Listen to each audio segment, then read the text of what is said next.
Hello everyone. आप जानते हैं कि यूपीएससी एग्जाम को क्रैक करने के लिए सबसे इंपॉर्टेंट चीज़ जो होती है वो होती है revision.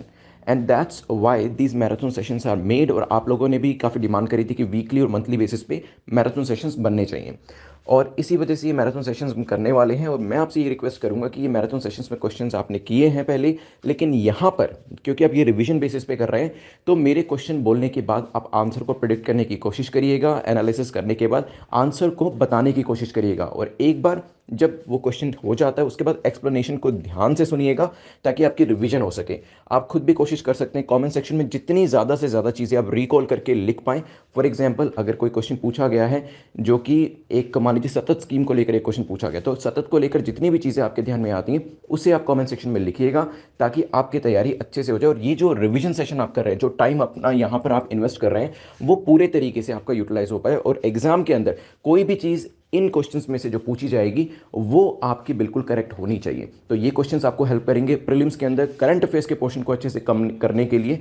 At the same time, क्योंकि यहाँ पे इकोनॉमिक्स एंड दूसरी चीज़ें भी जो हैं, दूसरे सब्जेक्ट्स भी जो हैं, चाहे वो हिस्ट्री हो, ज्योग्राफी हो, वो भी करंट अफेयर्स में से पूछे जाते हैं, वो क्वेश्चंस भी यहाँ पर कवर किए गए।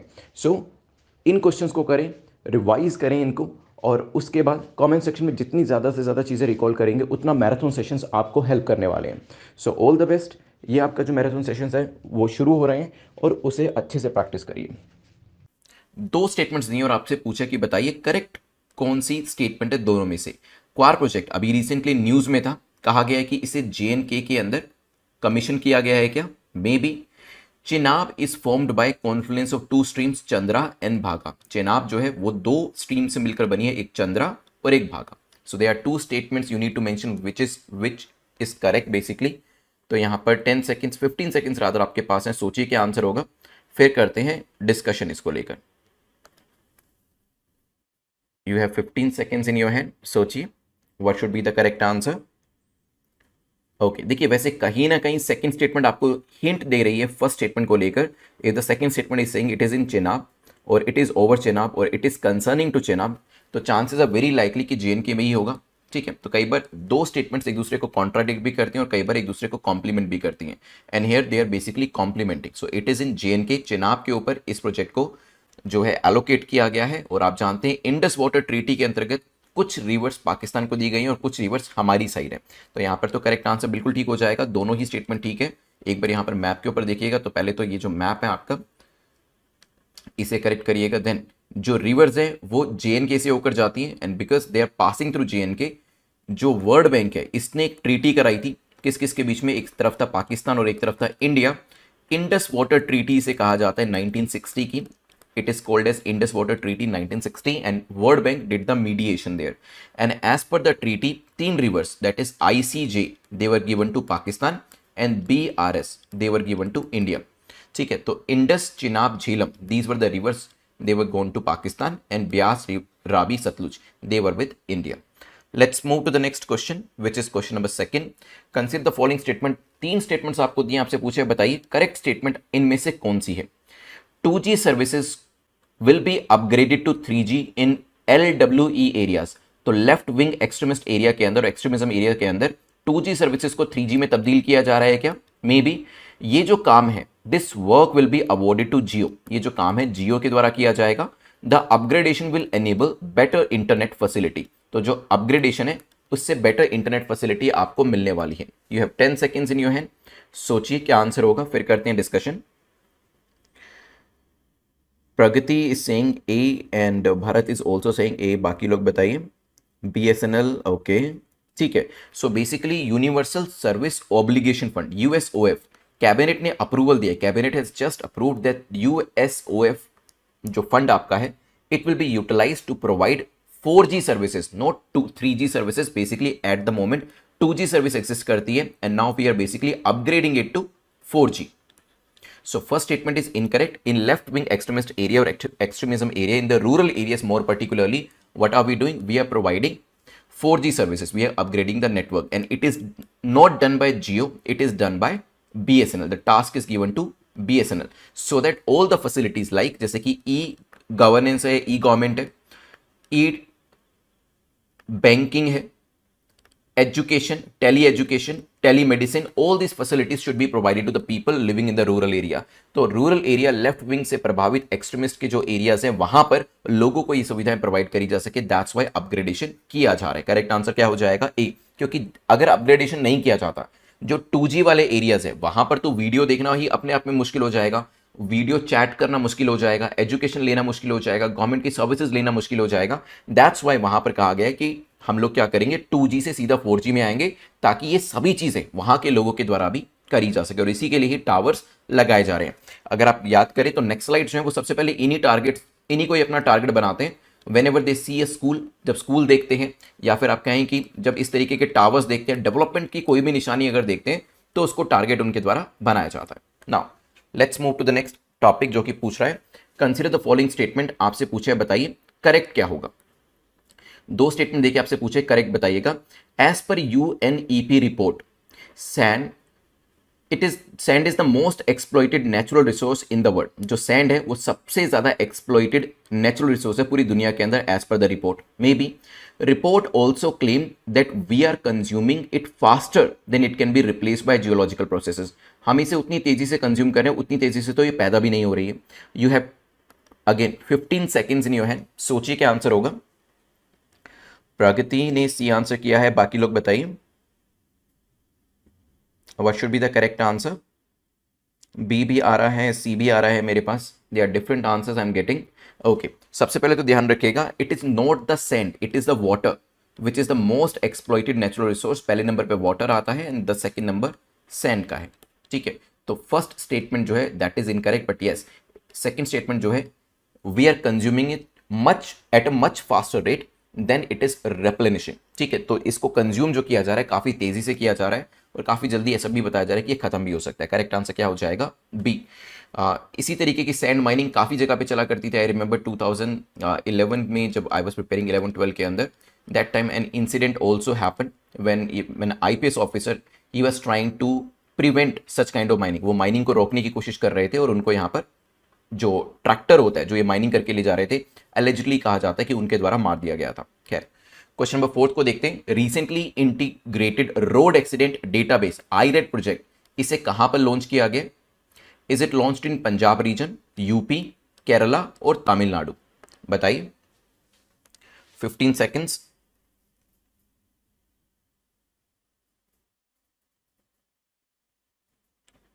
बताइए what should be the correct answer.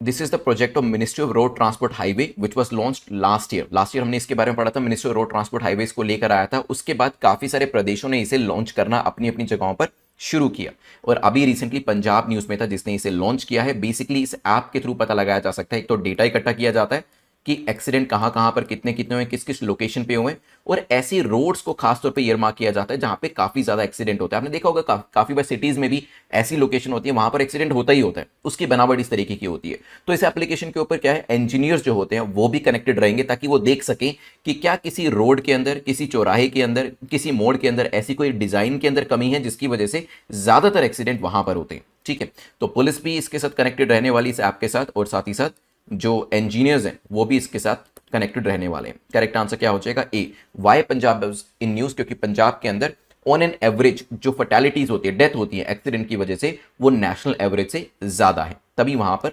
Accident को कम करने की बात करी गई है। Let's move to the next topic जो कि बात कर रहा है स्टार को लेकर। According to star, that is species threat abatement and restoration score, star score की बात करिए। Which of the following state और states account for 51% of India's threatened endemic species. तो कौन से ऐसे स्टेट है जहां पर 51% आपको थ्रेटेंड एंडेमिक स्पीसीज का कंट्रीब्यूशन मिल जाएगा? केरला, आसाम, नागालैंड। बताएं, अभी एक रिपोर्ट आई जिसमें बताया कि भारत के अंदर कौन कौन से प्रदेश ऐसे हैं, विच आर द स्टेट्स जहां पर आपको कंट्रीब्यूशन थ्रेटेंड एंडेमिक स्पीसीज का सबसे ज्यादा मिलता है। सो विच आर दो states? Try to answer. Sumit Singh A, Poonam A, Tanmay Singh C, Ashwini Singh A, Pratiksha and Jagdish R Singh A. Okay, so there are 3 states, उसमें कौन कौन है? बेसिकली आपके साउथ इंडिया के स्टेट्स है, Karnataka is there, Tamil Nadu is there and Kerala is also there, ठीक है। So these are the 3 states, Kerala is there, Assam, Nagaland, they are not there, ठीक है। करेक्ट आंसर क्या हो जाएगा? ए। In a recent study which is published, it is revealed that large share of India's threatened endemic species, they are concentrated in these three states only, Karnataka, Tamil Nadu and Kerala. ठीक है, चलिए correct answer क्या होगा? A will be the correct answer. वैसे बताऊं तो there were several bigger states like UP, Bihar, Orissa, Telangana. They have contributed less than 1% to the national star score. So you won't find much of the diversity there, much of the threatened species there. Now, जो लोग 2022 के लिए तैयारी कर रहे हैं, आप जो यूपीएससी टेस्ट सीरीज है आप उसको सब्सक्राइब कर सकते हैं. लास्ट के दिनों में बस आपको कोशिश यही करनी है, दो ही चीज़ों पे ध्यान दीजिएगा. एक, रिवीजन, कोई नई चीज़ मत पढ़िएगा, जो रिवाइज आपने करना है, जो पूरे साल पढ़े उसी को रिवाइज करिएगा, और मॉक टेस्ट अपने जरूर दीजिएगा. दैट्स वाई आप यूपीएससी टेस्ट सीरीज जो है इसको सब्सक्राइब कर सकते हैं. और जो लोग नेक्स्ट ईयर के लिए तैयारी कर रहे हैं, यू कैन गो फॉर 2023 का जो बैच है ये ऑलरेडी शुरू हो चुका है. So you can enrol in this exam.netmock.com पर जाकर आप इसमें एनरोल करा सकते हैं. Next question is question number 6 that is talking about global security initiative. Global security initiative को लेकर पूछा है, बताइए करेक्ट क्या होगा. सो पहली स्टेटमेंट कहती है ये चाइना के द्वारा स्टार्ट किया गया है. It is started by China. Maybe it is being created to counter Quad. ये क्वाड को काउंटर करने के लिए बनाया जा रहा है. QST is considered as Asian NATO. जो क्यूएसटी है इसे एशियन नाटो भी कहा जाता है. यू हैव 15 सेकेंड्स, सोचिए. ग्लोबल सिक्योरिटी इनिशिएटिव,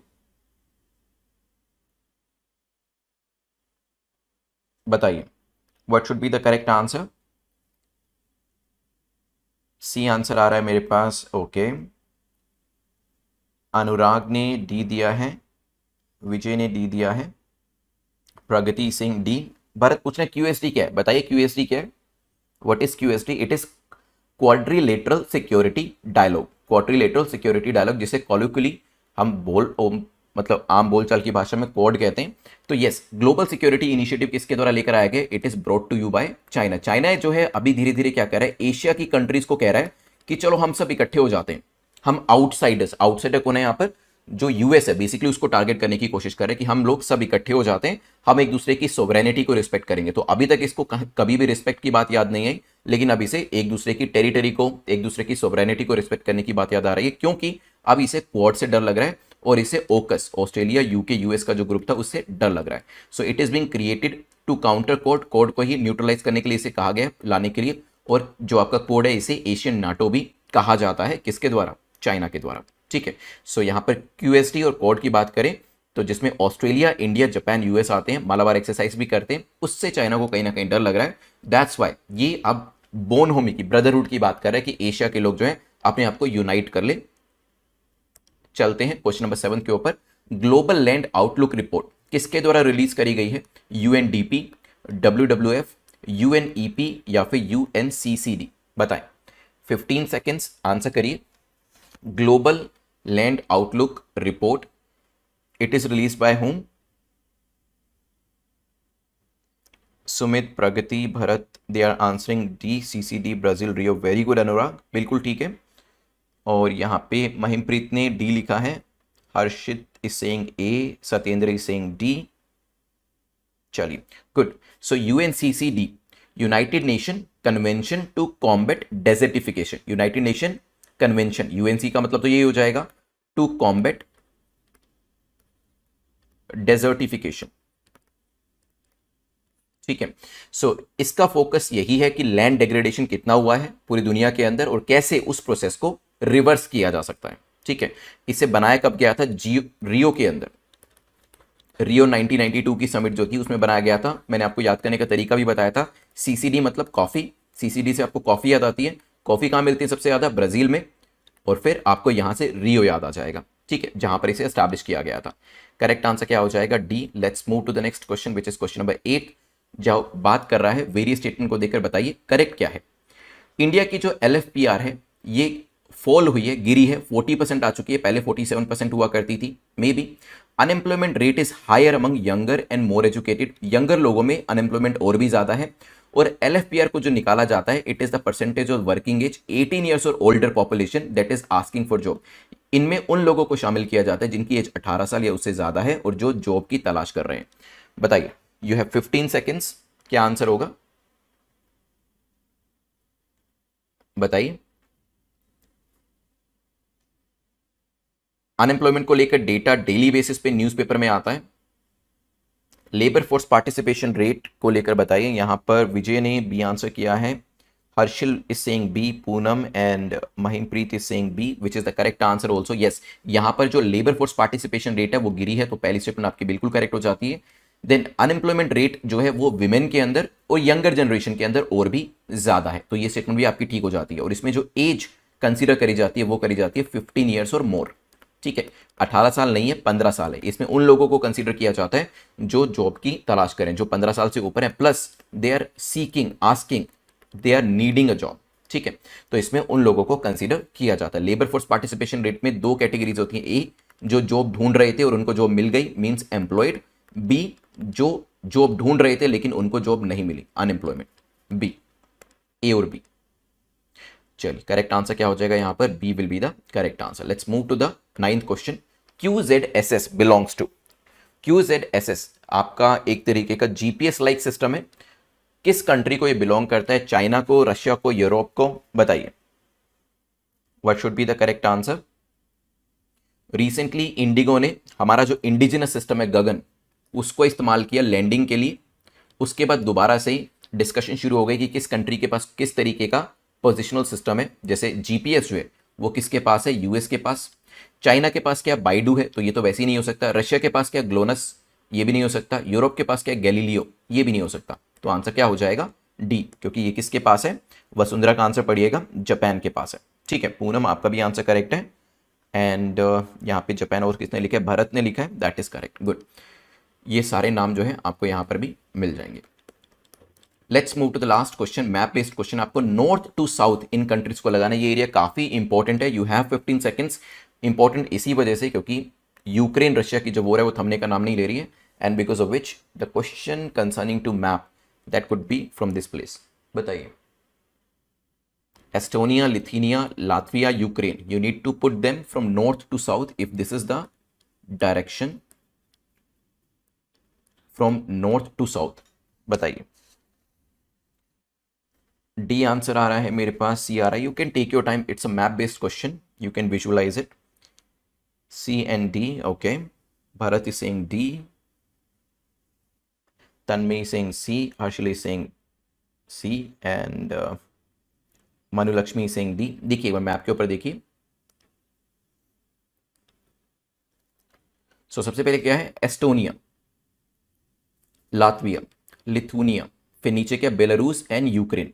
ठीक है, if you see Pragati is also mention ELLU। If you want to remember like this you can, या फिर आप एल्बो करके भी याद रख सकते हैं, क्योंकि यूक्रेन आपकी लुथीनिया है, Estonia, Latvia, Lithuania and then Belarus, elbow. Elbow करके भी याद रख सकते हैं, एल्बो होता है ना, उस तरीके से एल्बू करके याद कर सकते हैं। So what should be the correct answer? Estonia के बाद क्या आएगा? Latvia, Lithuania and then Ukraine. ठीक है, चलिए चरक शपथ को लेकर है। चरक शपथ को लेकर न्यूज क्या थी वो भी बताऊंगा। अभी चरक शपथ को लेकर पूछा है, बताइए करेक्ट यहां पर क्या है। ये एक संस्कृत टेक्स्ट के अंदर दी गई है।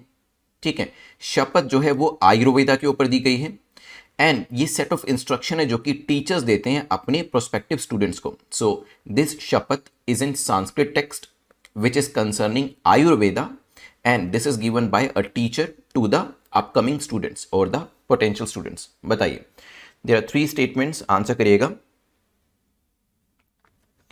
Same here Bharat, the feeling is mutual, I can understand Bharat.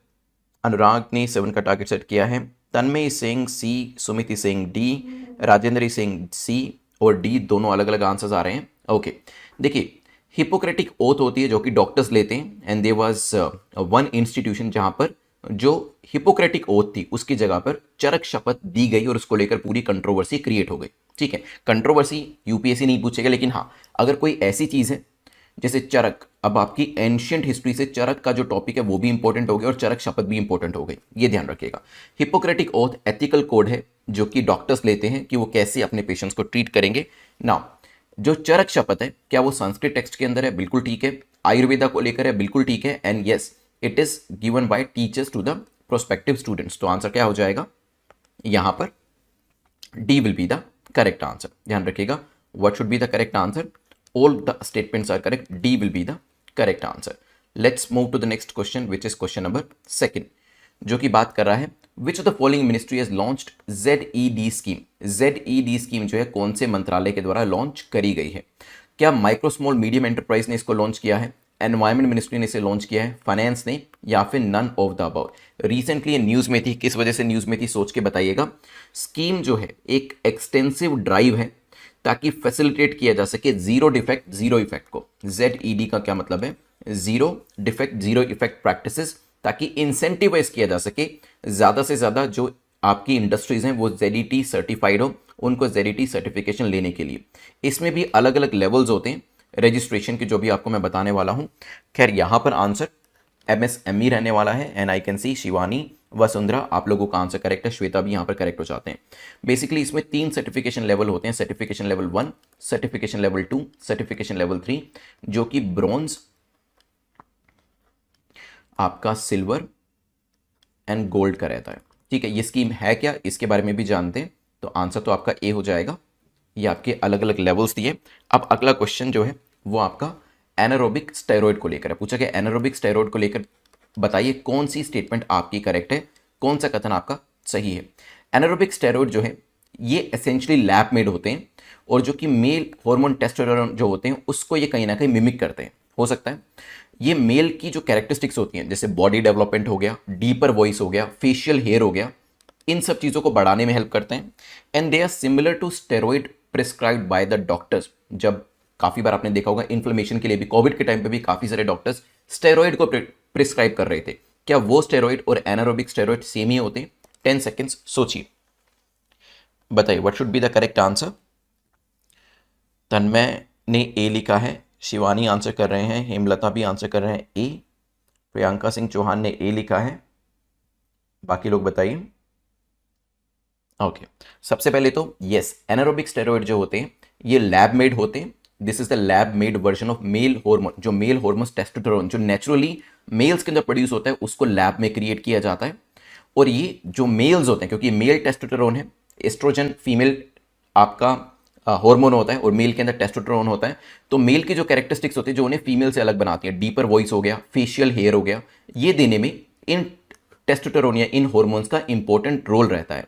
They are similar to steroid prescribed by doctors for inflammation. No, जो स्टेरॉइड डॉक्टर्स के द्वारा दिए जाते हैं या फिर जो कोविड मेडिसिन के टाइम पर भी दिए गए थे, वो स्टेरॉइड अलग होते हैं।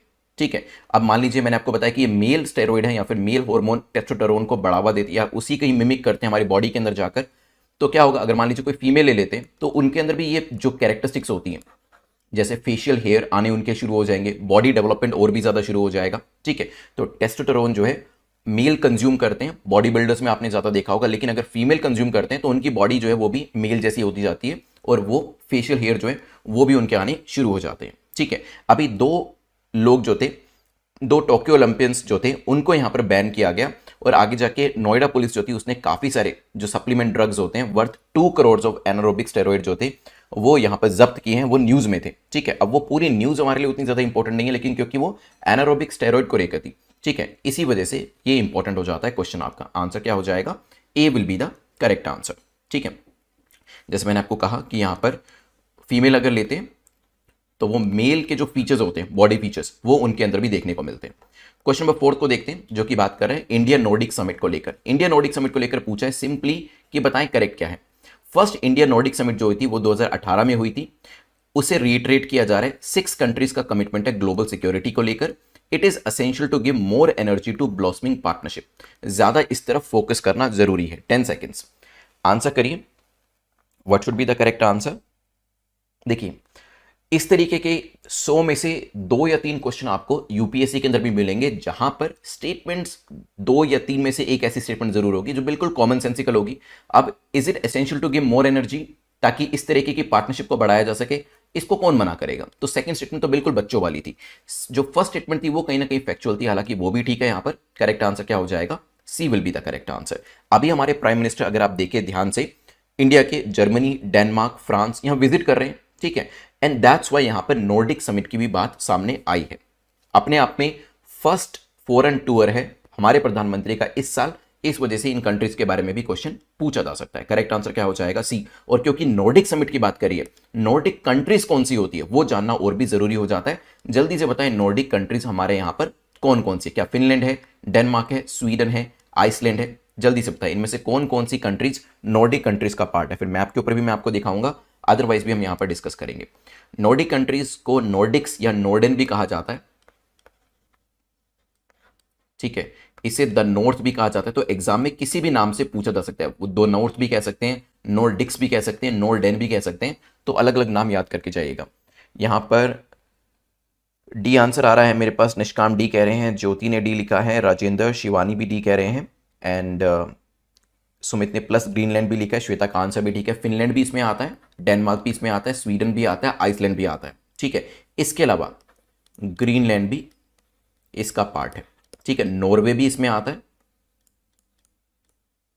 ये ध्यान रखिएगा। करेक्ट आंसर क्या हो जाएगा? डी। सारे के सारे नाम यहां पर करेक्ट हो जाते हैं, D will be the correct answer. ये आपका स्वीडन, नॉर्वे, ग्रीनलैंड आपको मैप के ऊपर भी दिखाया हुआ है।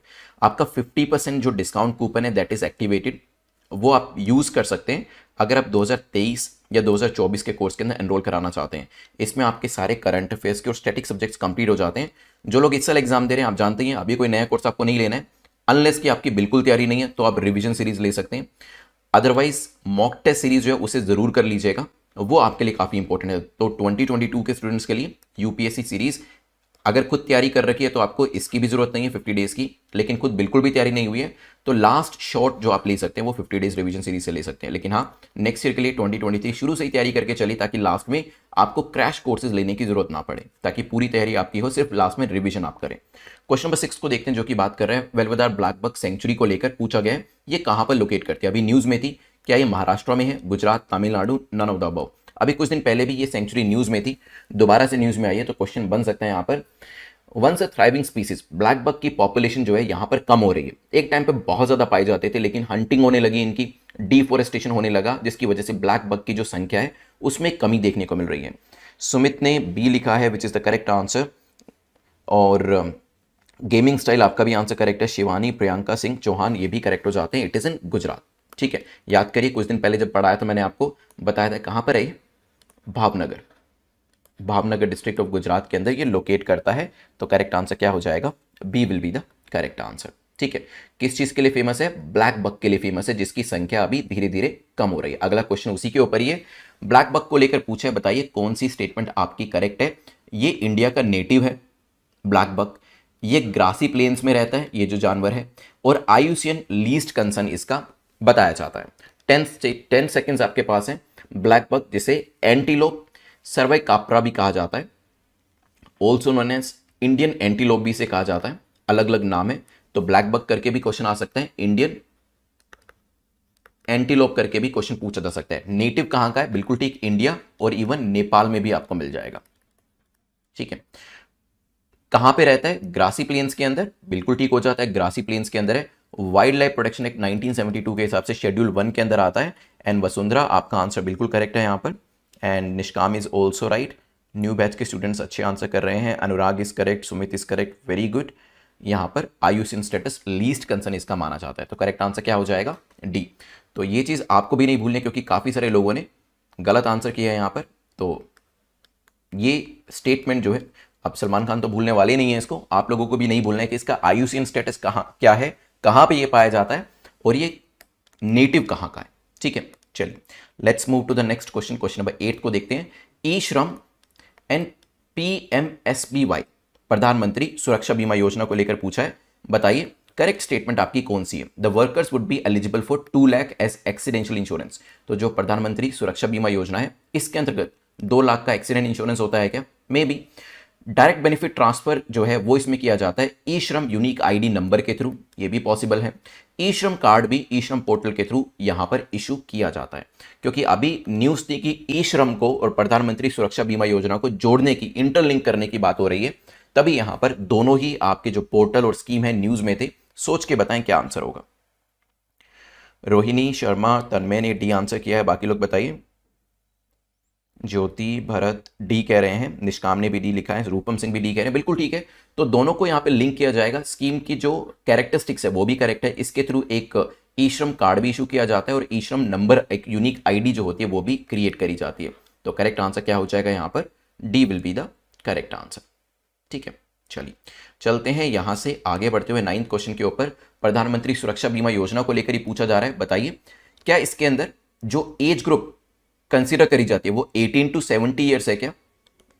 रिस्क कवरेज क्या 2 लाख का होता है? और डिसेबिलिटी इंश्योरेंस क्या इसके अंदर 1 लाख का होता है?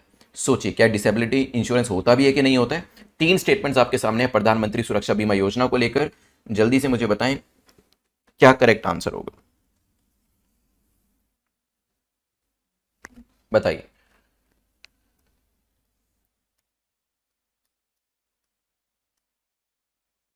लेट्स सी, ए आंसर आ रहा है ज्यादातर लोगों का। प्रधानमंत्री सुरक्षा बीमा योजना एज को लेकर यहां पर काफी सारे लोग दुविधा में हैं।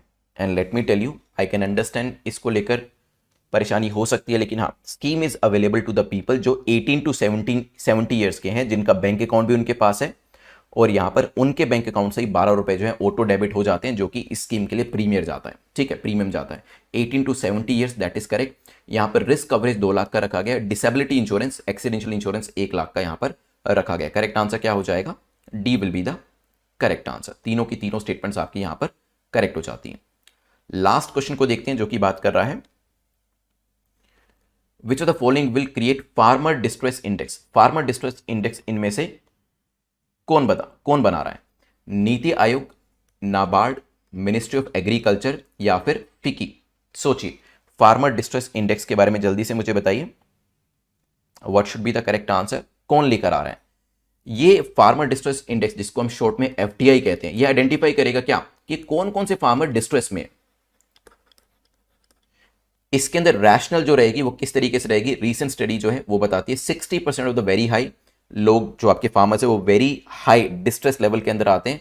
फिर high distress, small distress, marginal farmers, इन सब की अलग अलग कैटेगरीज जो है ना वो पिछले काफी सारे सालों का डेटा इकट्ठा करके बनाई जाएगी, और ये बनाने का काम किया जा रहा है national bank for agriculture and rural development, जिसको शॉर्ट में कहा जाता है नबार्ड के द्वारा। तो करेक्ट आंसर क्या हो जाएगा यहाँ पर, B will be the correct answer. Index क्या करेगा, ये देखेगा data, weather condition, climatic condition, debt burden जो फार्मर्स के ऊपर होता है, क्योंकि देखिए फार्मर्स को किस किस तरीके का स्ट्रेस होगा, किस किस चीज की टेंशन होगी, वेदर की, बारिश आएगी या नहीं आएगी, क्लाइमेट कैसा रहेगा, इस साल एवरेज बारिश आएगी या एवरेज से ज्यादा होगी। ठीक है, अगर कोई डेट वगैरह ली है तो उसका भी स्ट्रेस उसको रहता ही है। एग्रीकल्चर कमोडिटीज मार्केट में बिकेगी नहीं बिकेगी, सही दाम पे बिकेगी नहीं बिकेगी, मॉनसून कैसा रहेगा, एक्सेस रेनफॉल तो नहीं आ जाएगा, फसल खराब तो नहीं हो जाएगी, सूखा तो नहीं पड़ जाएगा, ड्राउट तो नहीं आ जाएगा। ठीक है, वेरिएशन टेम्परेचर में कैसे रहेगा, सोइल के अंदर मॉइस्चर रहेगा नहीं रहेगा, तो ये काफी सारे स्ट्रेस के कारण बनते हैं, एंड दैट्स वाई यहां पर नाबार्ड इसको लेकर आ रहा है। पूछा गया काल बैसाखी को लेकर बताइए करेक्ट स्टेटमेंट आपकी कौन सी है, कौन सा कथन आपका सही है। इसमें वायलेंट थंडरस्टॉर्म्स आपको देखने को मिलते हैं गेंजेटिक प्लेन्स के अंदर। क्या गेंजेटिक प्लेन्स जो गंगा रीजन वाला एरिया है वहां पर वायलेंट थंडरस्टॉर्म काल बैसाखी में देखने को मिलते हैं? मे be we experience strong winds, इसके अंदर जो विंड्स होती हैं वो काफी तेज चलती हैं, हवाएं काफी तेज होती हैं, और इसमें काफी ज्यादा डाउनपोर, जो टोरेंशियल रेनफॉल है, काफी ज्यादा मात्रा में जो रेनफॉल है वो भी यहाँ पर देखने को मिल सकता है, हो सकता है। 10 सेकेंड्स आपके पास हैं, इसके बारे में आंसर करिए, फिर मैं आपको बताऊंगा कि ये न्यूज क्यों थी और क्यों इसको लेकर डिस्कशन किया गया। हुआ क्या, एटलीस्ट 10 लोग इंजर्ड हो गए एक स्पाइस जेट की फ्लाइट के अंदर, क्योंकि वहां पर उस फ्लाइट का जो बेसिकली पाथवे था काफी ज्यादा टर्बुलेंस उसके अंदर देखने को मिला। और टर्बुलेंस किस वजह से होते हैं, विंड की वेलोसिटी की बात करिए, विंड की स्पीड की बात करिए, और कई बार इस तरीके के जो फिनोमिनाज है काल बैसाखी जैसे ये हो जाते हैं। काल बैसाखी जो है इसे नॉर्वेस्टर भी कहा जाता है, नॉर्वेस्टर। ठीक है, and it leads to formation of strong winds, इसकी वजह से काफी तेज हवाएं भी चलती हैं, जिसकी वजह से जो भी प्लेन इस काल बैसाखी में से, मान लीजिए यहां पर तेज विंड चल रही है और कोई भी आपका जो एयरक्राफ्ट है वो इसकी चपेट में आ जाता है, तो डेफिनेटली टर्बुलेंस उसको देखने को मिलेगा। ठीक है, वही चीज हमें यहां पर देखने को मिली, और काफी ज्यादा जो बारिश होती है वो भी इसकी वजह से देखने को मिलता है। यूजुअली ये फिनोमिना आपको गंजेटिक प्लेन में, छोटा नागपुर प्लेटू, झारखंड वाला एरिया, बिहार वाला एरिया, वहां पर भी देखने को मिलता है। तो आंसर क्या हो जाएगा यहां पर, D will be the correct answer, क्योंकि यहां पर तीनों की तीनों स्टेटमेंट्स आपकी कैसी हैं, तीनों की तीनों स्टेटमेंट्स आपकी करेक्ट हो जाती है। नेक्स्ट क्वेश्चन टर्बुलेंस को लेकर ये पूछा कि टर्बुलेंस को कौन कौन सी चीजें कॉज करती है, या फिर कौन सा कोजल फैक्टर आप इसके लिए मान सकते हैं। जब विंड लो एल्टीट्यूड के ऊपर चल रही होती है तो आपको टर्बुलेंस जो है वो एक्सपीरियंस करना पड़ता है। May be turbulence from other aircraft, दूसरे एयरक्राफ्ट की जो टर्बुलेंस होती है वो भी नई टर्बुलेंस को कॉज कर सकती है, ये भी हो सकता है। सोलर थर्मल्स की वजह से भी टर्बुलेंस हो सकती है। 10 सेकेंड्स सोचिए क्या आंसर होगा। Wind at low altitude, turbulence from other aircraft, solar thermals. सोचिए। देखिए जो विंड लो एल्टीट्यूड मतलब कम ऊंचाई के ऊपर होती है, फिर देखिए मान लीजिए दिस इज द लैंड, और अगर विंड यहां पर होती ज्यादा ऊंचाई के ऊपर तो फ्रिक्शन कम होता। यहां पर मान लीजिए कहीं पहाड़ है या फिर टपोग्राफी ऊपर नीचे, तो फ्रिक्शन आपको ज्यादा देखने को मिलता है। So wind at low altitude is subject to friction, और इसी वजह से जो विंड होती है इसका फ्लो भी अफेक्ट करता है, क्योंकि सरफेस तो ऊपर नीचे हो सकता है, लैंड सरफेस जो है कहीं पे पहाड़ होंगे, कहीं पर कुछ और चीज होगी, प्लाटू होगा, उस वजह से यहां पर विंड की डायरेक्शन स्पीड में डिफरेंस आता है, और यहां पर इसकी वजह से भी टर्बुलेंस हो सकती है। तो पहली स्टेटमेंट आपकी ठीक हो जाती है। Now turbulence from other aircraft, के दूसरे एयरक्राफ्ट से भी टर्बुलेंस हो सकती है। इस फिनोमिना को वेक टर्बुलेंस कहा जाता है। WAKE, कई बार एग्जाम में सीधा भी पूछा जा सकता है वेक टर्बुलेंस क्या है, जब टर्बुलेंस दूसरे एयरक्राफ्ट की वजह से होती है। And it occurs when an airplane passes by another airplane. यहां पर क्या हुआ, मान लीजिए अगर एक एयरक्राफ्ट यहां पर उड़ रहा है, ठीक है, और कोई ऊपर से बिल्कुल इसके ऊपर से एक और एयरक्राफ्ट जाता है, तो डेफिनेटली वो टर्बुलेंस का इंपैक्ट इसके ऊपर भी देखना पड़ेगा। मान लीजिए नीचे से एक एयरक्राफ्ट जाता है, ठीक है, तो दोनों जो है उनको यहाँ पर टर्बुलेंस अपना फेस करना पड़ेगा। ठीक है, ये प्रॉब्लम होती है when we talk about turbulence from other aircraft, जिसको वेक टर्बुलेंस भी कहा जाता है। ठीक है, वीक नहीं है, ध्यान रखिएगा, it is not the weak turbulence, it is the wake turbulence. जब भी ऊपर या नीचे से कोई हेलीकॉप्टर जा रहा है या फिर कोई एयरप्लेन जा रहा है, तो उससे भी जो आपका एयर होता है, वो आपका जो एयर का पूरा आप कह सकते हैं कि ब्लॉक होगा, वो आपके एयरप्लेन को इंपैक्ट कर सकता है। ठीक है, अगर दूरी उतनी ज्यादा नहीं है तो। ठीक है, जितना बड़ा प्लेन होगा उतना ज्यादा टर्बुलेंस। मान लीजिए नीचे वाला प्लेन छोटा सा है, आप चाहें तो इसे वैसे एक्सपेरिमेंट करके भी देख सकते हैं। ठीक है, और ऊपर एक काफी बड़ा ग्लोब मास्टर टाइप एयरक्राफ्ट जा रहा है, तो डेफिनेटली नीचे वाले को ज्यादा इंपैक्ट। अब हैवी चीज को तो हिलाने में टाइम लगेगा और दम लगता है, तो यहां पर जो हल्की चीज है वो आसानी से हिल जाएगी। ठीक है, फिर आता है solar thermal. Heat of the sun at times is also responsible for turbulence. इससे क्या होता है, ये थर्मल को ट्रिगर करता है, या फिर जो हॉट एयर होती है उसकी पॉकेट्स को ये क्या करता है, ट्रिगर करता है। ठीक है, जिससे कि करंट विंड्स के साथ इंटरैक्ट करते हुए ये जो हॉट एयर पॉकेट्स होती हैं ये बम्पी फ्लाइट को कॉज करती है। तो आंसर क्या हो जाएगा यहाँ पर, D will be the correct answer. Let's move to the next question.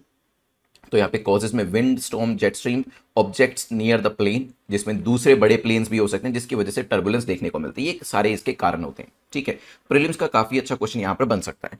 Next question हम देखते हैं जो कि 3 स्टेटमेंट्स को देकर पूछ रहा है, बताइए करेक्ट क्या है। Water temperature and oxygen availability are 2 key factors that will change as the climate warms. जब क्लाइमेट गर्म होगा तो 2 चीजों के अंदर आपको बदलाव देखने को मिलेगा, वाटर टेम्परेचर एंड ऑक्सीजन के अंदर। हो सकता है जब पानी गर्म होता है, वार्म वाटर होल्ड्स मोर ऑक्सीजन, उस गर्म पानी के अंदर ऑक्सीजन ठंडे पानी के कंपैरिजन में ज्यादा होती है, this is also possible. Climate change will make large swaths of ocean uninhabitable. तो क्लाइमेट चेंज की वजह से क्या होगा, जो काफी बड़ा हिस्सा है ओशंस का, वो यहां पर क्या हो जाएगा, वो रहने लायक नहीं रहेगा। सोचिए, 10 सेकेंड्स आपके पास है, क्या करेक्ट आंसर हो सकता है। देखिए अभी एक रीसेंट स्टडी करी गई जिसमें रिसर्चर्स ने फाउंड किया है, जो ह्यूमन लेड एमिशन है, जो हम लोगों की वजह से जो एमिशन हो रहा है, अगर हम इसे चेक नहीं करते हैं, इसे कम नहीं करते हैं, मरीन वर्ल्ड जो है साल 2100 के अंदर एक और एक्सटिंक्शन को फेस कर सकता है। ठीक है, एक्सटिंक्शन को लेकर पहले भी यूपीएससी के प्रीलिम्स के अंदर क्वेश्चन पूछे जा चुके हैं। अब यहां पर बात करी जाए तो वाटर टेम्परेचर और ऑक्सीजन 2 ऐसे की फैक्टर्स होते हैं दैट विल चेंज, जो बदल जाएंगे जब क्लाइमेट वार्म होना शुरू होता है। तो पहली स्टेटमेंट आपकी बिल्कुल करेक्ट हो जाती है। और अगर हम बात करें, ओशन क्या अनइनहेबिटेबल हो जाएगा, ओशन का पूरा वर्ल्ड ही अनइनहेबिटेबल हो जाएगा जब क्लाइमेट चेंज हमें देखने को मिलता है। अब वार्म वाटर के अंदर ऑक्सीजन ज्यादा होती है कम होती है, देखिए वार्म वाटर के अंदर कम ऑक्सीजन होती है as compare to cold water जब हम बात करते हैं। ठीक है, सो आंसर क्या हो जाएगा यहां पर, B will be the correct answer, B यहां पर करेक्ट आंसर हो जाएगा। Let's move to next question, question number 4, जो कि बता रहा है स्टेट ऑफ वर्ल्ड्स फॉरेस्ट 2022। ये जो स्टेट ऑफ वर्ल्ड्स फॉरेस्ट 2022 है, ये किसके द्वारा रिलीज करी जाती है? यूएनएफएओ, यूएनडब्ल्यूटीओ, यूएनडीपी या यूएनईपी? 10 सेकेंड्स आपके पास हैं, सोचिए, फिर करते हैं डिस्कशन इसको लेकर। State of world's forest report जो है 2022 किसके द्वारा रिलीज करी गई है? देखिए, ये जो रिपोर्ट है स्टेट करती है कि annual global consumption of natural resources is likely to increase to 190 billion. जब 2017 में रिपोर्ट आई तो वहां पर क्या बताया गया? 92 बिलियन जो आपका कंजम्पशन है, 92 बिलियन टन्स वो था। लेकिन 2060 तक बताया जा रहा है कि ये कितना हो जाएगा? 190 बिलियन टन्स हो जाएगा। ठीक है, तो यहां पर आप कह सकते हैं कि ऑलमोस्ट डबल से भी ज्यादा आपको यहां पर नेक्स्ट 40 ईयर्स के अंदर देखने को मिलेगा। रिपोर्ट जो रिलीज करी गई है on day 1 of the world forestry Congress, जो अभी ऑर्गेनाइज करी गई थी, उसके पहले दिन में ही इसे लॉन्च किया गया और उसमें यही बातें करी गई कि एनवायरमेंटल क्राइसिस जो है उनको कैसे टैकल किया जाए, कैसे उनको फेस किया जाए। करेक्ट आंसर है यूएनएफएओ के द्वारा इसे लेकर आया जाता है। Correct answer will be A only. अब क्योंकि हमने यूएनएफएओ के बारे में डिस्कशन किया है तो एक बार सोफो रिपोर्ट के बारे में जान लेते हैं। सोफो रिपोर्ट के बारे में पूछा गया, बताइए कौन सी स्टेटमेंट आपकी करेक्ट है? Now it stated that 15% of 250 emerging infectious disease have been linked to forest। कि अगर हम बात करें जो भी emerging problems infections हैं या diseases हैं, उनमें से 15% जो है वो कहीं ना कहीं फॉरेस्ट से लिंक्ड है, हो सकता है। It stated annual biomass extraction जो एक्सपेक्ट किया गया था वो 44 बिलियन टन तक चला जाएगा by 2060। It estimated to 89 MHA of forest would be deforested. तो डिफॉरेस्टेशन कितना होने वाला है 2016 से 2050 के बीच में, वो भी यहां पर बताया गया है। यूजुअली यूपीएससी कम ही ऐसे क्वेश्चन पूछेगा, लेकिन 2-3 क्वेश्चन आपको जरूर देखने को मिलेंगे जिसमें डेटा बहुत ज्यादा दिया होता है। So this is one of those questions. तो यहां पे सोफो जो रिपोर्ट है उसको लेकर क्वेश्चन जो है वो बनाया गया है। सो सोफो रिपोर्ट क्या है? अभी पीछे देखा था हमने, state of forest report, state of forest report. और इसमें सारी चीजें बिल्कुल सही है कि जो 15% डिसीजें फॉरेस्ट से आती हैं, कितने बिलियन टन एक्सट्रैक्शन बायोमास का किया जाएगा वो नंबर भी सही है, और कितना डिफॉरेस्टेशन होगा वो नंबर भी यहां पर ठीक हो जाता है। करेक्ट आंसर क्या हो जाएगा? D will be the correct answer. चलिए क्वेश्चन नंबर 6 पे जाने से पहले, आपका net 50 coupon code is activated, उसे आप यूज कर सकते हैं। जो लोग 2023 के लिए या 2000 अगर आप 200 डेज का कोर्स लेना चाहते हैं उसके लिए भी आप इस कोड को यूज कर सकते हैं। 200 डेज का कोर्स किसको लेना चाहिए? जो लोग 2023 के लिए तैयारी कर रहे हैं, they can enrol in this course. इसमें होता क्या है, आपको डे 1, डे 2, डे 3 इस तरीके से 200 दिन का पूरा शेड्यूल मिलता है, जिसके अंदर आपके ऑलरेडी लेक्चर्स दिए गए हैं, जिसमें आप स्टैटिक और करंट अफेयर्स को कवर करते हैं। लेक्चर के बाद आपको एमसीक्यूज भी दिए जाते हैं जो आपको यहाँ पर प्रैक्टिस करने होते हैं। ठीक है, मल्टीपल लेक्चर्स दिए होते हैं, अलग अलग एरियाज के लेक्चर दिए होते हैं। वीकली बेसिस पे यहाँ पे आपका एक मॉक टेस्ट भी होता है। तो डे 1 को ओपन करेंगे तो कुछ लेक्चर्स होंगे, डे 2 के कुछ लेक्चर्स होंगे, डे 3, डे 4, डे 5, ऐसे 200 डेज में आप पूरा स्टैटिक पोर्शन अपना कवर करते हैं, करंट अफेयर्स अपना कवर करते हैं, और बीच में वीकली बेसिस पे आपके जो मॉक टेस्ट होते हैं वो भी यहाँ पर अवेलेबल होते हैं। राइटिंग प्रैक्टिस का भी एक मॉड्यूल यहाँ पर दिया गया है ताकि आप असेस कर सकें कि आपका राइटिंग स्टाइल कैसा है। इसको आप exam.netmock.com के ऊपर जाकर एनरोल कर सकते हैं। Let's move to next question which is question number 6, जो कि बात कर रहा है FAO को लेकर। पूछा गया FAO को लेकर बताएं कौन सी स्टेटमेंट आपकी करेक्ट है। ये एक स्पेशलाइज्ड एजेंसी है of the United nation, UN की एक स्पेशलाइज्ड एजेंसी है ये, हो सकता है। इसका मोटो है let there be bread. Let there be bread जो है मीन सभी के लिए बात करी गई कि सभी के लिए खाना अवेलेबल होना चाहिए, इसका नटशेल मीनिंग ये है। तो क्या ये इसका मोटो होगा? इसका हेडक्वार्टर जेनेवा के अंदर है। नाउ 10 सेकेंड्स सोचिए, क्योंकि FAO न्यूज में था तभी से हमने इसके बारे में डिस्कशन किया। अभी पीछे हमने UNFAO के बारे में भी देखा, United Nation Food and Agriculture Organization. तो यूएन की बॉडी तो ये है ही, बिल्कुल ठीक है। और लैटिन के अंदर इसका एक मोटो दिया जिसका नाम है फिएट पेनिस। फिएट पेनिस का क्या मतलब है? Let there be bread. So दोनों स्टेटमेंट आपकी ठीक हो जाती है। लेकिन इसका हेडक्वार्टर कहां पर है? मैंने आपको बताया था इटली। इटली फेमस किस चीज के लिए? पिज्जा के लिए। तो यहां से आप लगाइएगा कि फूड का जो हेडक्वार्टर है वो वहीं पे है जहां का पिज्जा फेमस है। ठीक है, तो करेक्ट आंसर क्या हो जाएगा? A will be the correct answer. Let's move to next question, question number 7 देखते हैं। सोफिया टेलीस्कोप अभी न्यूज में था, आपको बताना है कि किसको बिलोंग करता है। 10 सेकेंड्स, ज्यादा मुश्किल क्वेश्चन नहीं है, ज्यादा लेंदी क्वेश्चन भी नहीं है। अभी रिसेंटली इसको बंद करने की बात करी गई। ये अभी तक का दुनिया का लार्जेस्ट फ्लाइंग टेलीस्कोप था और अभी इसे बंद करने की बात करी गई है। इसी ने कंफर्म किया था कि मून के ऊपर, चांद के ऊपर पानी जो है वो अवेलेबल है, ठीक है, presence of water on the moon. ये भी कंफर्मेशन इसी के द्वारा दिया गया था। नासा का प्रोजेक्ट था जिसको अभी बंद करने की बात करी गई है। नासा विल कंक्लूड सोफिया की फुल फॉर्म क्या है? Stratospheric observatory for infrared astronomy, stratospheric observatory for infrared astronomy mission, ठीक है। सक्सेसफुल 8 साल से इसने काम किया और अभी ये ऑपरेशन अपना बंद करने जा रहा है। करेक्ट आंसर क्या हो जाएगा? A will be the correct answer. चलते हैं, ये आपका है क्वेश्चन नंबर 8 को देखते हैं, जो कि QII को लेकर है। अब QII की पहले तो फुल फॉर्म आपको पता होनी चाहिए, तभी आप इसका आंसर कर पाएंगे। इसको लेकर बताया कि इनमें से कौन कौन QII हो सकते हैं। क्वालिफाइड इंस्टीट्यूशनल इन्वेस्टर्स, क्या कमर्शियल बैंक इसमें आते हैं? What about retail investors? What about PFI, public financial institution, who are qualified institutional investor? 10 seconds का टाइम है। अभी LIC का IPO काफी न्यूज में है और इसी वजह से इकोनॉमी का क्वेश्चन जो है वो यहां से बनकर आपके सामने आ सकता है। बताइए क्या करेक्ट आंसर होगा। चलिए यहां पर बात करी जाए क्वालिफाइड इंस्टीट्यूशनल इन्वेस्टर्स। ये इंस्टीट्यूशंस होते हैं जिनकी एक्सपर्टीज होती है, जिनका अच्छा फाइनेंशियल बैकग्राउंड होता है, ताकि ये स्ट्रेटेजिक इन्वेस्टमेंट कर सके, ठीक है। क्या कर सके? स्ट्रेटेजिक इन्वेस्टमेंट कर सकें, ठीक है, कैपिटल मार्केट्स के अंदर। इनमें कौन कौन आता है? इसमें कमर्शियल बैंक भी आते हैं, इसमें म्यूचुअल फंड हाउसेस भी आते हैं। आप में से काफी सारे लोग हो सकते हैं म्यूचुअल फंड में पैसा लगाते हैं। म्यूचुअल फंड हाउसेस हो गए। FPI, फॉरेन पोर्टफोलियो इन्वेस्टर, जिसको हॉट मनी कहा जाता है, वो भी इसके अंदर आते हैं।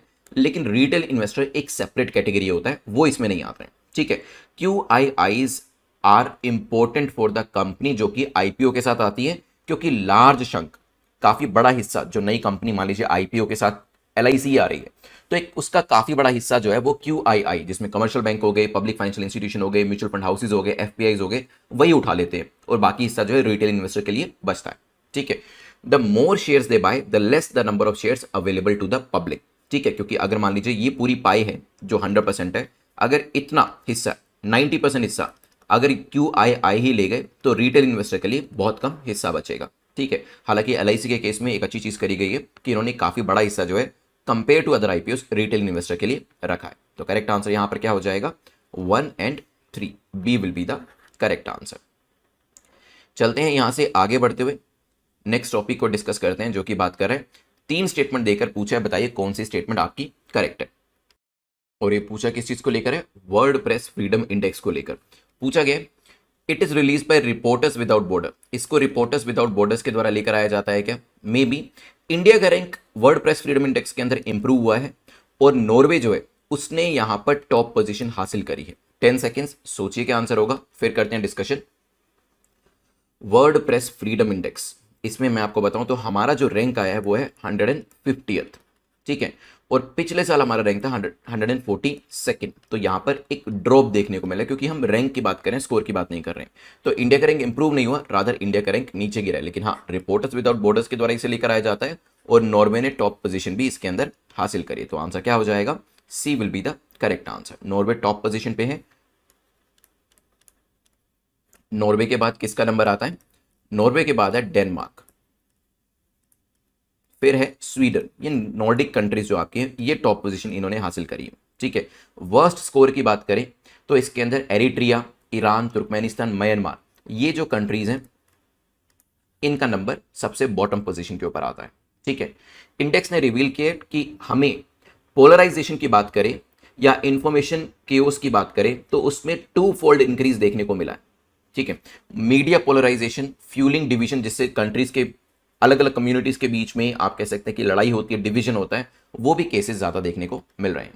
नेक्स्ट और लास्ट क्वेश्चन हमारा है इकोवास को लेकर। इकोवास को लेकर पूछा गया, बताइए करेक्ट स्टेटमेंट क्या है।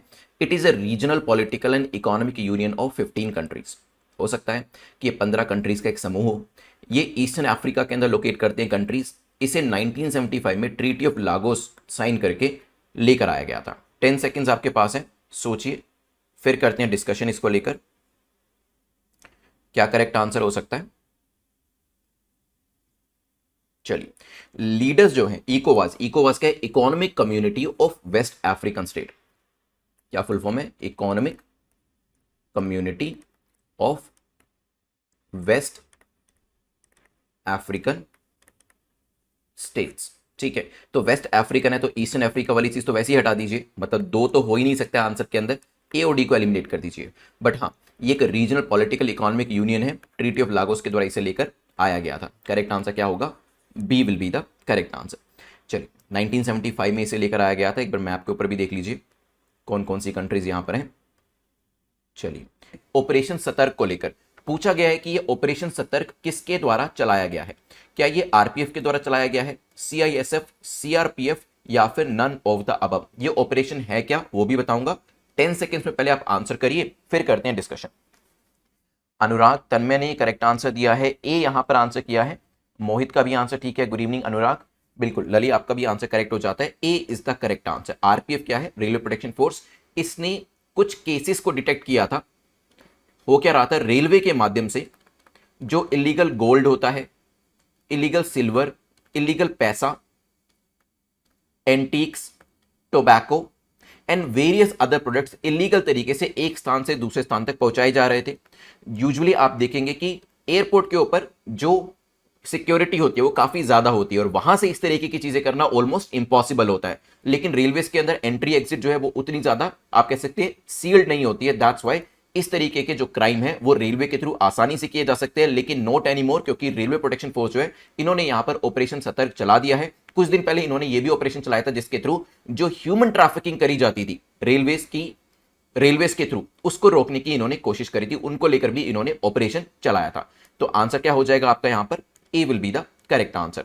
किसके द्वारा लेकर आया गया, आरपीएफ के द्वारा इसे लेकर आया गया। ऑपरेशन सतर्क एग्जाम में पूछा जा सकता है। तो इलिसिट लिकर हो गई, इलीगल टोबैको प्रोडक्ट्स हो गए, अनअकाउंटेड गोल्ड, कैश, इन सबको एक स्थान से दूसरे स्थान पर जो पहले स्मगलर्स लोग पहुंचा दिया करते थे, कई बार तो गन्स को भी लेके जाया जाता था, आर्म्स एम्यूनिशन को भी एक स्थान से दूसरे स्थान तक लेके जाया जाता था, तो ट्रांसपोर्टेशन के माध्यम के तौर पे रेलवेज को इस्तेमाल किया जाता था, वो अभी नहीं किया जा सकेगा। ये आरपीएफ के द्वारा और भी कड़ी कार्रवाई यहां पर शुरू कर दी गई है। Let's move to second question, जो कि आरपीएफ को लेकर ये रेलवे प्रोटेक्शन फोर्स को लेकर पूछा गया। बताइए कौन सी स्टेटमेंट आपकी ठीक है। ये एक सिक्योरिटी फोर्स है जो कि इंडियन रेलवेज के अंडर आती है। It has power to search, arrest, investigate and prosecute offences. जब भी कोई ऑफेंस होता है उसके लिए सर्च करना, अरेस्ट करना, इन्वेस्टिगेट करना, वो इनके दायरे में आता है। और जो पीनल लॉज होते हैं वहां पर भी अरेस्ट करने का दायरा इनके पास है। बेसिकली इनके पास अथॉरिटी है। 10 सेकेंड्स आपके पास है, सोचिए क्या करेक्ट आंसर होगा, फिर करते हैं डिस्कशन इसको लेकर। बताइए what should be the correct answer.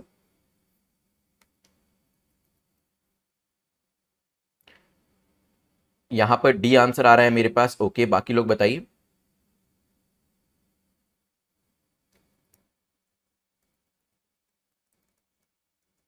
क्या हो सकता है आंसर। देखिए, आरपीएफ सिक्योरिटी फोर्स है और इसके अंदर भी यूपीएससी से लोग सिलेक्ट होते। जब तक रेलवे मैनेजमेंट सर्विस नहीं थी तब अलग अलग सर्विस हुआ करती थी। आईआरटीएस हुआ करती थी, आईआरएएस हुआ करती थी, आईआरपीएस हुआ करती थी और आरपीएफ हुआ करती थी। ये रेलवे प्रोटेक्शन फोर्स से लोग क्या बनते थे, फर्स्ट पोस्टिंग होती थी असिस्टेंट सिक्योरिटी कमिश्नर के तौर पर, और ये लोग भी यूपीएससी जो एग्जाम आप देते हैं उसी के थ्रू सिलेक्ट होते थे। ठीक है, यहां पर इनके पास रेलवे की प्रॉपर्टी को प्रोटेक्ट करने की पूरी अथॉरिटी दी गई है। मतलब रेलवेज और रेलवे की जो प्रॉपर्टी है उनको सेफ रखने का काम रेलवे प्रोटेक्शन फोर्स का है। क्या ये सर्च कर सकते हैं, इन्वेस्टिगेट कर सकते हैं, प्रोसिक्यूट कर सकते हैं क्या? Answer is yes. लेकिन पीनल लॉज जो है वहां पर ये ऐसा काम नहीं कर सकते। वहां पर जो अरेस्ट है, अरेस्ट करने की पावर इनके पास नहीं है। क्या मुझे कोई बता सकता है वहां पर अरेस्ट करने की पावर किसके पास है?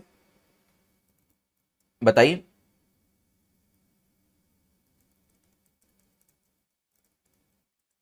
वहां पर किसके पास हो सकती है इस तरीके की power? That is with GRP, government railway police. दो तरीके की पुलिस है, जीआरपी गवर्नमेंट रेलवे पुलिस और आपकी आरपीएफ रेलवे प्रोटेक्शन फोर्स। ठीक है, वो पावर किसको दे रखी है? वो जीआरपी को दे रखी है। करेक्ट आंसर क्या हो जाएगा? A will be the correct answer. Let's move to the next question. Next question आपका बात कर रहा है कंसीडर द फॉलोइंग स्टेटमेंट। तीन स्टेटमेंट को देके पूछा गया, बताइए करेक्ट क्या है। पहली स्टेटमेंट कहती है an anchor investor in an IPO is qualified institutional buyer. एक आईपीओ में जो एंकर इन्वेस्टर होता है वो एक क्यूआईबी होता है, may be anchor investor who get guaranteed allotment day before the IPO opens, IPO के ओपन होने से पहले ही गारंटेड अलॉटमेंट एक एंकर इन्वेस्टर को हो जाती है, मे बी। और यूजुअली 60% जो टोटल कोटा होता है इन्वेस्टमेंट का वो क्यूआईबी कोटा में रखा जाता है। 10 सेकेंड्स सोचिए और आंसर करिए।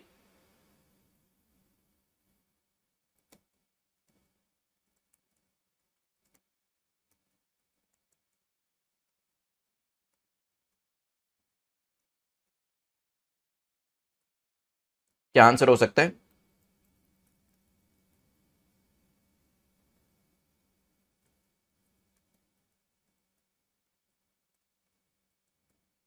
बताइए।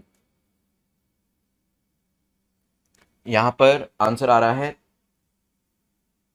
ए आंसर आ रहा है मेरे पास, ज्यादातर लोग ए दे रहे हैं।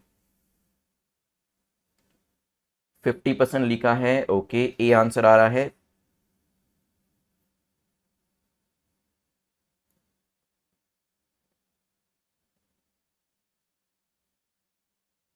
ओके, 60% कोटा की बात हो रही है, ठीक है। देखिए यूजुअली लिखा है, दे आर यूजुअली एलोकेटेड, मतलब मोर और लेस 50 to 60% कोटा दिया जाता है। कुछ जगहों पे देखेंगे 50% 60% लिखा होता है। तो यहां पर ये स्टेटमेंट आपकी ठीक है। यूजुअली कोई ऐसा एक बाउंडेशन नहीं है कि इतने परसेंट ही उनको देना है, 50 60 65 कुछ भी हो सकता है। तो यूजुअली 60% भी दिया जा सकता है। ये वो इन्वेस्टर्स होते हैं। देखिए एंकर क्या होता है, शिप के अंदर एक शिप होती है, शिप के अंदर भी जिसको आप लंगर कहते हैं, ठीक है, आपका एक एंकर होता है जिसको ऐसे पानी के नीचे डाला जाता है। इसका मेन काम क्या होता है, शिप को स्टेबल रखना ताकि शिप इधर उधर मूव ना हो। उसी तरीके से एंकर इन्वेस्टर क्या होते हैं, वो भी एक स्टेबिलिटी का काम करते हैं। वो क्या करते हैं, वो स्टेबिलिटी देते हैं आपकी इन्वेस्टमेंट को और बेसिकली आपके आईपीओ को।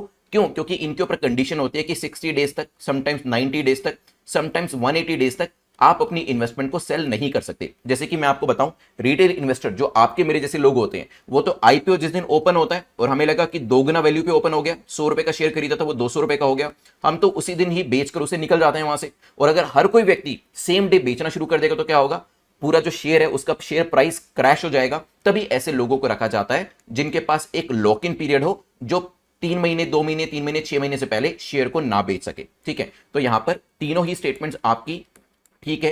इकोनॉमी का क्वेश्चन बनकर आ सकता है। एलआईसी के आईपीओ को लेकर काफी ज्यादा चर्चा हो रही थी, ठीक है। तो करेक्ट आंसर क्या हो जाएगा यहां पर, D will be the correct answer, ठीक है। Let's move to next question. Question number 4 की बात करते हैं। What is India's rank in world press freedom index 2022? अभी वर्डप्रेस फ्रीडम इंडेक्स आया जिसमें इंडिया को काफी क्रिटिसाइज किया गया। 10 सेकेंड्स आपके पास है, सोचिए हमारा रैंक इसके अंदर क्या था, बताएं। तन्मय ने सी लिखा है, मोहित सी कह रहे हैं, प्रतीक्षा बी कह रहे हैं, बाकी लोग बताइए।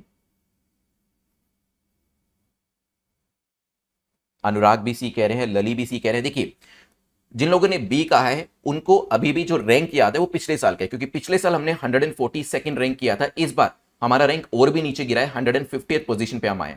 रैंक डिपेंड करता है कि ये कितने में से, अगर 10,000 में से 150 रैंक होता तो ये काफी अच्छा रैंक माना जाता, लेकिन यहां पर जो रैंक आया है वो कितने में से, वो आपको दिया गया है 180 में से, ठीक है। 180 नेशन और टेरिटरी में से 150th रैंक ज्यादा अच्छा नहीं माना जाएगा, ठीक है। हमारा ग्लोबल स्कोर भी 41 का था। जैसे यूपीएससी के अंदर आपका एक स्कोर होता है और उस स्कोर के बेसिस पे आपका रैंक डिसाइड किया जाता है, वैसे ही यहां पर 41 का स्कोर था जिसके बेसिस पे हमारा रैंक 150th निकल कर आया। तो करेक्ट आंसर क्या है, सी। सी यहां पर करेक्ट आंसर हो जाएगा। नाउ यहां पर अगर हम बात करें आसपास की कंट्रीज की, तो उसमें चाइना का रैंक 175 के आसपास का था। ईरान, एरिट्रिया जैसी कंट्रीज ने भी काफी अच्छा परफॉर्म नहीं किया। इवन जो पाकिस्तान है उसका रैंक भी हमसे नीचे कैटेगरी के अंदर आता है, ठीक है, लेकिन हमारा खुद का रैंक ज्यादा अच्छा नहीं है। तो correct answer, you know the rank here. Let's move to the next question which is question number 5, जो कि वर्डप्रेस फ्रीडम इंडेक्स को लेकर ये कि बताइए करेक्ट स्टेटमेंट आपकी कौन सी है, कौन सा कथन आपका सही है। Pakistan and China are way below India. तभी मैं कोशिश कर रहा था आपको कम से कम जानकारी दूं पिछले क्वेश्चन को लेकर, बिकॉज आने वाला क्वेश्चन इन्हीं मुद्दों के ऊपर है। स्वीडन ने टॉप मोस्ट पोजीशन हासिल करी है इस रैंकिंग के अंदर। Has Sweden topped in the index? Maybe. Pakistan and China, are they below India as far as the rank is concern? Maybe. Bhutan is best in Asian region. Bhutan's performance is one of the best in Asian region. Try to answer.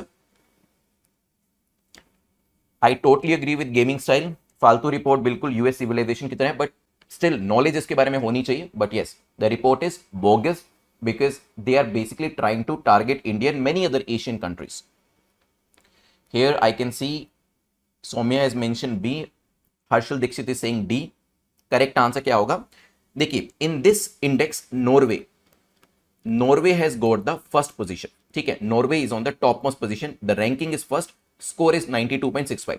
On the second position Denmark is there, on the third position Sweden is there. These are the Nordic countries and that's why our prime minister just visited these Nordic countries कि भाई हमें बताओ how do you get the top position. ठीक है, जैसे होता है ना कि whenever somebody tops we ask that person that how did he get the top position. We also watch the interviews of the toppers so that we could also learn from them. So here Pakistan and China, are they below India? बिल्कुल. Sweden top the position? No, it is Norway. Bhutan, their rank is 33rd out of 180 which is the best in Asian region. ठीक है. The worst performer, can somebody tell me who was the worst performer? Worst performer was north Korea with the score of 13.92. जो सबसे नीचे का rank आया है उसमें north Korea 13.92 के स्कोर के साथ है. करेक्ट आंसर क्या हो जाएगा? B will be the correct answer. So they are the rankings and there is a comparison from 2013 also. Norway first position, Denmark, Sweden, then Estonia, Finland are there and bottom most position countries में North Korea, Eritrea, Iran is there, Turkmenistan and Myanmar, they are there. Net 50 coupon code you can use as I already mention. People who are preparing for next year 2023 में जो तैयारी कर रहे हैं, आप लोग 200 days का जो कोर्स है इसको सब्सक्राइब कर सकते हैं exam.network.com के ऊपर and you can also use Net 50 coupon code. ठीक है, और जो लोग फुल फ्लेजेड कोर्स के लिए जाना चाहते हैं you can go for UPSC 2023 foundation course also. Let's move to the next question. Question number 6 is asking for reporter sans frontiers. You need to mention what is correct about it. Reporter sans frontiers को लेकर पूछा है, बताइए कौन सी statement आपकी correct है. ये एक इंटरनेशनल नॉन प्रॉफिट ऑर्गेनाइजेशन है क्या? May be. It is in line with article 19 of universal declaration of human rights. ये आर्टिकल 19 से अलाइन करती है अपने आप को. RSF has consultative status at UN UNESCO. इसके पास एक कंसल्टेटिव स्टेटस भी है यूनेस्को के अंदर. 10 सेकेंड्स सोचिए, फिर करते हैं डिस्कशन. बताइए what should be the correct answer. Reporters sans frontiers and sometimes they are also referred as reporters without borders. दोनों का मतलब एक ही है. ये एक नॉन प्रॉफिट ऑर्गेनाइजेशन है, बिल्कुल ठीक है. आर्टिकल 19 से अलाइन करती है, बिल्कुल ठीक है. और कंसल्टेशन का जो एक ओहदा है वो भी इनको कंसल्टेटिव स्टेटस वो भी यहां पर दिया गया. अवनीत कौर, अनुराग, निशांत, अवनीत कौर एंड अनुराग दोनों का आंसर यहां पर करेक्ट है. Sumit is also right. Correct answer क्या हो जाएगा? D will be the correct answer. Let's move to the next question जो कि पूछ रहा है एयर इंडिपेंडेंट प्रोपल्जन सिस्टम, जिसको कि शॉर्ट में AIP भी रेफर किया जाता है. ठीक है, एयर इंडिपेंडेंट प्रोपल्जन सिस्टम, इसको लेकर पूछा है, बताइए करेक्ट स्टेटमेंट आपकी कौन सी है. ये एक air independent marine propulsion technology है. क्या ये कोई मरीन टेक्नोलॉजी है जिसका इस्तेमाल मरीन एरिया में किया जाता है? Maybe. Allows a non nuclear submarine to operate without access to atmospheric oxygen. Oxygen के बिना भी यहां पर आपकी सबमरीन जो है वो काम कर सकती है. यू हैव 10 सेकेंड्स, सोचिए. रिसेंटली फ्रांस नेवल ग्रुप जो था उसने P75I प्रोजेक्ट से अपने आप को विड्रॉ किया. इसके लिए बिडिंग नहीं किया because of AIP issue. AIP technology जो है, देखिए अगर किसी सबमरीन के अंदर AIP की टेक्नोलॉजी अवेलेबल है, ठीक है, इट दिस पर्टिकुलर मैं यहां पे बना के दिखाता हूं. Let's say there is one submarine जिसके पास AIP है और विदाउट AIP. ये जो सबमरीन है AIP वाली and this is without AIP. ये दोनों ही पानी के नीचे है. ठीक है, ये दोनों ही पानी के नीचे है. दिस वन जहां पर AIP टेक्नोलॉजी नहीं है, इसको हर 2 से 3 दिन के बाद सरफेस के ऊपर आना पड़ेगा ताकि ऑक्सीजन को इनहेल किया जा सके. बिकॉज जो इसके अंदर टेक्नोलॉजी है, जो जनरेटर्स हैं वो उसी वजह से, या इंजन हैं वो तभी काम करेंगे जब ये 2 से 3 दिन के बाद आती है ऊपर, और उसके बाद जो ऑक्सीजन है उसको ये टेक इन करती है. 2 से 3 दिन में अगर ये ऑक्सीजन को नहीं लेती है तो ये काम करना बंद कर देगी. लेकिन जब हम एयर इंडिपेंडेंट प्रोपल्शन सिस्टम की बात करते हैं, ऐसी सबमरीन चाहे तो पानी के नीचे 15 डेज तक रह सकती है. ये 2 से 3 दिन तक रह सकती है, लेकिन ये 15 डेज तक रह सकती है. अब आप पूछेंगे कि why there is a need कि भाई इसे जो ऑक्सीजन है लेनी पड़े जनरेटर्स को चलाने के लिए, मशीन को चलाने के लिए. तब नेक्स्ट क्वेश्चन ये होगा कि सर अगर सरफेस पे आ भी जाती है तो क्या फर्क पड़ता है. देखिए देयर आर रडार्स, एनिमी के रडार्स जो होते हैं हमेशा इस तरीके की चीजों को डिटेक्ट करने की कोशिश करते हैं। They are radars all over the place. तो जैसे ही सबमरीन सरफेस के ऊपर जाएगी, ये रेडार्स जो है उसे डिटेक्ट कर लेंगे। तो डिटेक्ट करने की प्रोबेबिलिटी किसकी ज्यादा होगी, एक विदाउट एआईपी की या एआईपी की? देखिए, विदाउट एआईपी हर 2 से 3 दिन के बाद ऊपर जाएगी सरफेस में, तो इसके डिटेक्ट होने के चांसेस काफी ज्यादा बढ़ जाते हैं as compare to AIP technology, क्योंकि ये तो 15 दिन में एक बार जाएगी। ठीक है, ये जब मैं आपको इवनिंग लेक्चर में भी पढ़ा रहा था, वहां पर भी मैंने कहा था कि आपको भी इस टेक्नोलॉजी से सीखना चाहिए। You also need to develop this AIP thing. Means आपको अपने रूम से, जब आप 1 साल के लिए तैयारी कर रहे हैं, तो सब कुछ भूल जाइए, अपने रूम में रहिए, अपने घर में रहें, अच्छे से तैयारी करें इसकी, बाकी सभी चीजें भूलकर। ठीक है, जितना बाहर जाएंगे उतना ज्यादा अननेसेसरी थॉट प्रोसेसेस आपके दिमाग में डाले जाएंगे। But if you prepare by isolating yourself for 1 year, उतना ये रेडार या फिर नेगेटिव लोग जो है वो आपको डिटेक्ट नहीं कर पाएंगे। तो ये एआईपी टेक्नोलॉजी की ये खासियत थी। यहां पे अब आते हैं अपने क्वेश्चन के ऊपर। तो is it an air independent marine propulsion technology? Answer is yes. ये नॉन न्यूक्लियर सबमरीन को ऑक्सीजन के बिना वर्क करने देता है? Correct answer is yes, C यहां पर करेक्ट आंसर हो जाएगा। Let's move to next question, जो कि राइज इन रेपो रेट के बारे में पूछ रहा है। बताएं, राइज इन रेपो रेट को लेकर कौन सी स्टेटमेंट करेक्ट है? जब रेपो रेट राइज होता है उसके इंपैक्ट क्या होते हैं? RBI lends to other bank, RBI दूसरे बैंक को लेंड कर सकता है क्या इस टाइम पर? Maybe. This will prompt banks and NBFCs to raise the lending and deposit rate. इस टाइम पर जो बैंक्स और एनबीएफसीज होते हैं वो अपनी लेंडिंग डिपॉजिट रेट को बढ़ा देते हैं। May be. RBI last hike the repo rate by 25 basis point, that is to 6.50 in August 2020। तो लास्ट जो हाइक देखा गया था वो 2020 में देखा गया था। सोचिए और आंसर करिए, what should be the correct answer?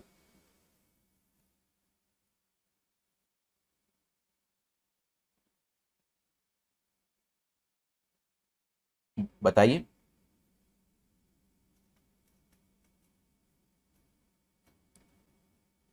Answer में ए आ रहा है मेरे पास। ज्योति ने, प्रतीक्षा ने, सौम्या ने ए लिखा है, निशांत बी कह रहे हैं, अनुराग ए कह रहे हैं, हर्षिल, मोहित एंड सुमित ने भी ए लिखा है। देखिए, RBI lends to other bank, RBI तो हाइक हो या ना हो दोनों ही केसेस में लेंड कर सकता है। जब यहां पर रेपो रेट में राइज होता है, मींस आरबीआई अब ज्यादा परसेंटेज पे एसबीआई को पैसा देगा या दूसरे बैंक्स को पैसा देगा। ठीक है, जिसकी वजह से एसबीआई भी तो अपनी रेट बढ़ा देगा। ठीक है, जिस रेट पे पहले पैसा मिल रहा था, पहले आरबीआई रेट बढ़ने से पहले मान लीजिए 4% पे पैसा दे रहा था एसबीआई को, अभी 40 बेसिस पॉइंट से इसे बढ़ाया गया और अब आरबीआई कितने बेसिस पॉइंट पे पैसा देगा? 4.4% पे। ठीक है, पहले एसबीआई जो होम लोन दे रहा था वो 6.7% पे दे रहा था, अब बढ़ी हुई रेट के बाद ये परसेंटेज 7.1% हो जाएगी। तो यहां पर this will prompt banks and NBFCs to raise the lending and deposit rate, ये भी आपका ठीक हो जाता है। लास्ट हाइक जो किया गया था वो 2020 में नहीं था, 25 बेसिस पॉइंट से बढ़ाया जरूर गया था, लेकिन ये 25 जो बेसिस पॉइंट से बढ़ाया गया था ये 2018 में बढ़ाया गया था, मींस कोविड से पहले। चलिए, तो करेक्ट आंसर क्या हो जाएगा यहां पर? A will be the correct answer. Let's move to next question. Dash is the percentage of depositors money that commercial bank must mandatorily park with reserve bank. कुछ ऐसा डिपॉजिटर्स का पैसा होता है, जो पैसा हम बैंकों में जमा कराते हैं उसका एक हिस्सा बैंक को आरबीआई के पास मैंडेटरी रखना ही पड़ता है। उसको हम क्या कहते हैं? रेपो रेट कहते हैं क्या, रिवर्स रेपो रेट कहते हैं, सीआरआर कहते हैं, या none of the above? 10 seconds बताइए। तन्मय सिंह सी, प्रतीक्षा, मंजीत ने सीआरआर लिखा है। Okay, that is correct, cash reserve ratio.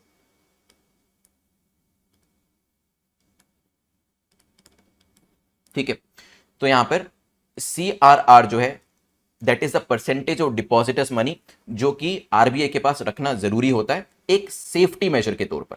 ठीक है, इट ऑल्सो मींस, इसकी वजह से क्या होगा, जब ये सीआरआर बढ़ा दी जाती है तो क्या होगा, अगर ये सीआरआर भी बढ़ा दी गई, मींस बैंक के पास मान लीजिए 100 रुपए अवेलेबल थे, पहले उसको आरबीआई के पास 4 रुपए रखने पड़ते थे, अब रेट बढ़ने के बाद इसे 5 रुपए रखने पड़ेंगे। मींस पहले 96 रुपीज अवेलेबल थे बैंक के पास लोगों को लोन में देने के लिए, और अब वो पैसा कितना हो गया? अब 5 रुपए देने की वजह से आरबीआई को 95 रुपए। मींस जो फंड की अवेलेबिलिटी है वो बैंक के पास कम हो गई है, जिसका क्या मतलब है बताइए? यहां पर भी इंटरेस्ट जो होगा वो बढ़ना शुरू हो जाएगा। क्यों? क्योंकि पहले एसबीआई के पास या बैंक्स के पास पैसा ज्यादा अवेलेबल था देने के लिए, तो वो कम रेट पे भी दे दिया करते थे, और अभी क्या हो रहा है, अभी कम पैसा अवेलेबल है, तो डेफिनेटली जो लिक्विडिटी है वो भी कम हो जाएगी, और रेट जो परसेंटेज रेट है वो भी यहां पर बढ़ जाएगा। करेक्ट आंसर क्या होगा? C will be the correct answer. Let's move to the next topic. अच्छा, वैसे अगर मैं आपसे पूछूं आपकी ईएमआई के ऊपर क्या इंपैक्ट होने वाला है, जो ये अभी रेपो रेट बढ़ी, सीआरआर बढ़ी, इसका आपकी ईएमआई जो आप पे करते हैं इक्वेटेड मंथली इंस्टॉलमेंट, इसके ऊपर क्या इंपैक्ट आएगा? ये बढ़ेगी, घटेगी, या कुछ भी इंपैक्ट नहीं होगा? बताइए।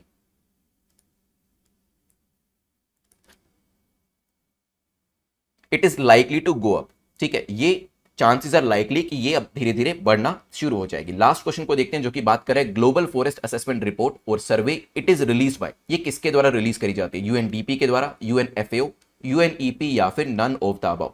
Global forest resource assessment remote sensing survey 2020 से रिलीज किया गया अभी, और ये रिलीज किसके द्वारा करी गई है? अच्छा, काफी सारे लोगों ने इंक्रीज लिखा है, which is the correct answer.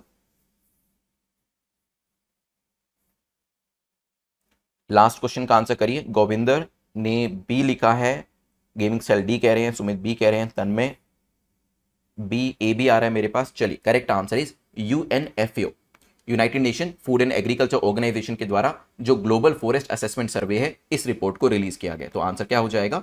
B will be the correct answer. ठीक है, शिगेला बैक्टीरिया को लेकर पूछा गया, इस बैक्टीरिया को लेकर बताएं करेक्ट स्टेटमेंट आपकी कौन सी है, कौन सा कथन आपका सही है। ये जो बैक्टीरिया है ये किसको बिलोंग करता है? ये बिलोंग करता है एंटेरोबैक्टर फैमिली को। क्या ये एंटेरोबैक्टर कोई फैमिली होती है बैक्टीरिया की, उसको बिलोंग करता है? हो सकता है। इन्फेक्शन जो है काफी आसानी से फैल जाता है, मतलब आप कह सकते हैं कि जो इसका ट्रांसमिशन रेट है वो भी आसान, वो भी काफ़ी ज़्यादा है, और लोग वनरेबल भी काफ़ी ज़्यादा होते हैं। It takes large number of bacteria to make someone ill, काफ़ी ज़्यादा मात्रा में जो बैक्टीरिया होता है ना, तभी सामने वाला व्यक्ति बीमार होता है। 10 सेकंड का टाइम आपके पास, सोचिए और आंसर करिए। क्या आंसर होगा? भरत, रुचिता, विजय ए कह रहे हैं, भावना ने भी ए लिखा है, सी भी आंसर आ रहा है मेरे पास, डी भी आंसर आ रहा है। वैसे अगर आप देखें, ऐसे ही एग्जाम में भी आपको कुछ कुछ स्टेटमेंट्स मिलेंगी जो आपस में कॉन्ट्राडिक्टरी हैं। यहां पर एक तरफ तो कह रहे हो कि आसानी से फैलता है, और एक तरफ कह रहे हो कि लार्ज नंबर ऑफ बैक्टीरिया लगता है किसी को बीमार करने के लिए। तो कहीं ना कहीं आपको ये नहीं लगता कि ये दोनों स्टेटमेंट कॉन्ट्राडिक्ट करे? अगर आसानी से फैलता है तो थोड़े से बैक्टीरिया से भी काम चल जाएगा। ठीक है, सो वो चीज़ सही भी यहाँ पर। आई एम नॉट सेइंग कि हर क्वेश्चन के अंदर you are going to get such kind of contradictions, but हाँ, कुछ कुछ क्वेश्चंस में आपको देखने को मिलेगी। तो ये जो बैक्टीरियम है बिल्कुल ठीक एंटेरोबैक्टीरिया फैमिली से बिलोंग करता है। A group of bacteria that resides in intestine, तो जो हमारी इंटेस्टाइन होती है वहां पर अलग अलग प्रकार के बैक्टीरिया होते हैं, उसमें से एक बैक्टीरिया ये भी है जो कि ह्यूमंस के अंदर डिसीज को कॉज करता है। इसकी वजह से डायरिया भी हो सकता है, स्टमक पेन भी हो सकता है, और फीवर जो है वो भी यहाँ पर कॉज हो सकता है। क्या ये आसानी से फैलता है? बिल्कुल सही। यहाँ पर आसानी, अगर किसी व्यक्ति को है और उसी वॉशरूम में जाकर आप शावर ले लेते हैं, या उसी वॉशरूम में जाकर आप यूरिनेट करते हैं, तो ये फैल सकता है। तो आप समझ सकते हैं कि कितनी तेजी से और कितनी आसानी से ये फैलता है। इसमें सिर्फ स्मॉल नंबर ऑफ बैक्टीरिया की जरूरत होती है। आंसर क्या हो जाएगा? A will be the correct answer. ठीक है, चलिए let's move to next topic. Question number 2 को देखते हैं। तो इसके स्प्रेड करने का तरीका है, ये काफी आसानी से फैलता है। डायरेक्ट कॉन्टैक्ट से तो फैल ही सकता है, लेकिन इनडायरेक्ट, जैसे मैंने आपको बताया, किसी का वॉशरूम आपने यूज कर लिया जो इससे संक्रमित है, तो ये उस व्यक्ति को भी हो सकता है। ठीक है, मान लीजिए कोई व्यक्ति जो है इससे सफर कर रहा है और वो एक स्विमिंग पूल में जाता है, वहां पर तैरता है, और उसके बाद आप उस स्विमिंग पूल में जाते हैं, तो वहां पर प्रोबेबिलिटी काफी बढ़ जाती है। खैर, कर्मयोगी के बारे में जानते हैं। मिशन कर्मयोगी को लेकर पूछा गया, बताइए कौन सी स्टेटमेंट यहां पर बेसिकली पूछा गया कि मिशन कर्मयोगी के अंदर हम इनमें से क्या चेंज लाने की कोशिश कर रहे हैं? क्या हम स्टाफ के एटीट्यूड में चेंज लाने की कोशिश कर रहे हैं? क्या हम स्टाफ के स्किल सेट में चेंज लाने की कोशिश कर रहे हैं? क्या हम स्टाफ की टाइमिंग, वर्किंग टाइमिंग के अंदर चेंज लाने की कोशिश कर रहे हैं? You have 10 seconds. अभी रिसेंटली मिशन कर्मयोगी, तो वैसे लास्ट ईयर भी न्यूज में था, 51,000 फ्रंटलाइन स्टाफर्स रेलवेज के जो हैं उनको यहां पर ये ट्रेनिंग मिशन कर्मयोगी के अंतर्गत दी जा रही है, और इसका नाम दिया गया सेवा भाव। इसके अंतर्गत जो group B, group C, group D services के जो लोग हैं उनको यहां पर ट्रेनिंग दी जा रही है, जिससे स्टाफ का एटीट्यूड अच्छा होना चाहिए, इस पे ध्यान दिया जा रहा है, और उनके स्किल सेट को इंप्रूव करने की कोशिश करी जा रही है। वर्किंग टाइम का इससे कोई लेना देना नहीं है। तो यहां पर रुचिता, आपका आंसर करेक्ट है। Kiran is correct. Bharat as usual correct है। कैपेसिटी बिल्डिंग अनुराग कह रहे हैं। ज्योतिका पांडे, आपका भी आंसर करेक्ट हो जाता है। Very good. तो आंसर क्या हो जाएगा करेक्ट? यहां पर A will be the correct answer. यहां पर ये जो पूरा प्रोग्राम बनाया गया, इट हैज बीन डिजाइन ताकि एक जो इंडिविजुअल परफॉर्मेंस है उसको इंप्रूव किया जा सके। क्योंकि देखिए, बहुत बार ऐसा होता है कि जब भी हम सरकारी महकमे में जाते हैं, वहां पर लोगों को बात करने का तरीका, काम करने का तरीका, वो हमें पसंद नहीं आता। तो क्या हम कुछ ऐसा चेंज ला सकते हैं जिस तरीके का एक्सपीरियंस हमें प्राइवेट सेक्टर के अंदर मिलता है वो यहां पर मिले? क्योंकि बहुत बार सरकारी दफ्तर जो होते हैं वहां पर एटीट्यूड भी नेगेटिव होता है। ठीक है, अगर आप एसबीआई में गए हैं, इवन दो अभी तो पूरी तरीके से तो आप इसको भी नहीं कहेंगे, बट हाँ एसबीआई के अंदर एटीट्यूड की बात कर लीजिए, स्किल सेट, बहुत सारी चीज़ें उनको पता ही नहीं होती है। मैं इसमें काफ़ी बार आपसे एग्जांपल भी शेयर कर चुका हूँ कि एटीट्यूड तो नेगेटिव है ही, अगर आप उनसे कोई बेसिक क्वेश्चन भी पूछ लेंगे तो वो 4 और लोगों से पूछेंगे and nobody will be sure कि इसका आंसर क्या है। ठीक है, तो यहाँ पर इमेज ऑफ द ऑर्गेनाइजेशन को स्ट्रेंथन करने के लिए रेलवेज ने अब ये यहाँ पर कदम उठाया है। तो करेक्ट आंसर क्या हो जाएगा, A will be the correct answer. ठीक है, इसके अंदर अगर आप देखेंगे जब ये सिविल सर्विसेज के लिए लेकर आया गया था तो इसमें 6 पिलर्स के ऊपर ध्यान देने की बात करी गई थी। Policy framework, institution framework, competence framework, digital learning, electronic human resource management system, monitoring and evaluation. तो यहां से भी क्वेश्चन बनकर आ सकता है, जो मैंने आपको नोट्स में दे दिया है। नेक्स्ट क्वेश्चन को देखते हैं जो कि क्वेश्चन नंबर 3 है, जो कि pan Ganga wild life sanctuary को लेकर पूछ रहे हैं। पान गंगा वाइल्ड लाइफ सेंचुरी को लेकर बताएं करेक्ट स्टेटमेंट कौन सी है। ये महाराष्ट्र में लोकेट करती है, हो सकता है ये पानगंगा रिवर से घिरी है चारों तरफ से, हो सकता है, और यहां पर डेसिजुअस फॉरेस्ट भी आपको मिलेंगे। 10 सेकेंड्स सोचिए। अनुराग ने काफी अच्छा एग्जांपल दिया, देखिए एक बार कि एटीएम जो एसबीआई का एटीएम है वहां पर गार्ड्स तो 2 बैठे होंगे, लेकिन दोनों जब भी आप जाएंगे ये बताएंगे आपको कि that ATM is not working. ये भी होता है काफी बार। बताइए, तन्मय ने यहां पर बी आंसर किया है, बाकी लोग आंसर करिए। Gaming style is saying B, और ये आपका करेक्ट आंसर भी है। बेसिकली कहां पर लोकेट करती है, महाराष्ट्र के अंदर ही लोकेट करती है।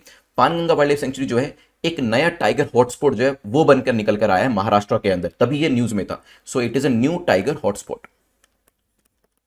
न्यू टाइगर हॉटस्पॉट कहां पर लोकेट करता है, महाराष्ट्र के अंदर। डेसिजुअस फॉरेस्ट आपको मिल जाएंगे, बिल्कुल ठीक है। और ये 3 तरफ से पानगंगा नदी जो है उससे घिरा हुआ है। पैनगंगा 3 तरीके से 3 तरफ से इसको घेरे हुए हैं। ठीक है, करेक्ट आंसर क्या हो जाएगा, B will be the correct answer. यहां पे मैप के ऊपर देखिएगा एक बार, नांदेड़ के पास है महाराष्ट्र में, नीचे आपको तेलंगाना दिखाई दे रहा होगा।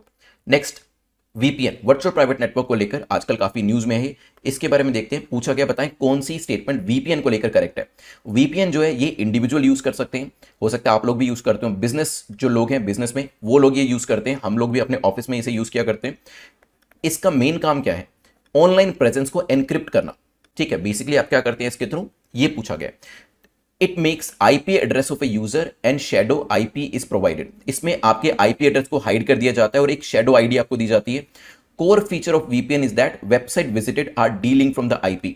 आपकी आईपी कौन कौन सी वेबसाइट को विजिट करती है वो डीलिंक कर दिया जाता है, एक रिलेशनशिप एस्टैब्लिश नहीं किया जाता इसके थ्रू। बताएं 10 सेकेंड्स क्या करेक्ट आंसर होगा। क्या वीपीएन जो है वो ये चीज हाइड कर लेता है कि आप कौन कौन सी वेबसाइट को विजिट करते हैं, क्या वो आपको एक टेम्परेरी या शेडो आईपी प्रोवाइड करता है। इंडिविजुअल बिजनेसेस दोनों क्या इसको यूज करते हैं। शिवानी ने डी लिखा है, लली ने डी लिखा है, Sumit is also saying D and that is the correct answer also.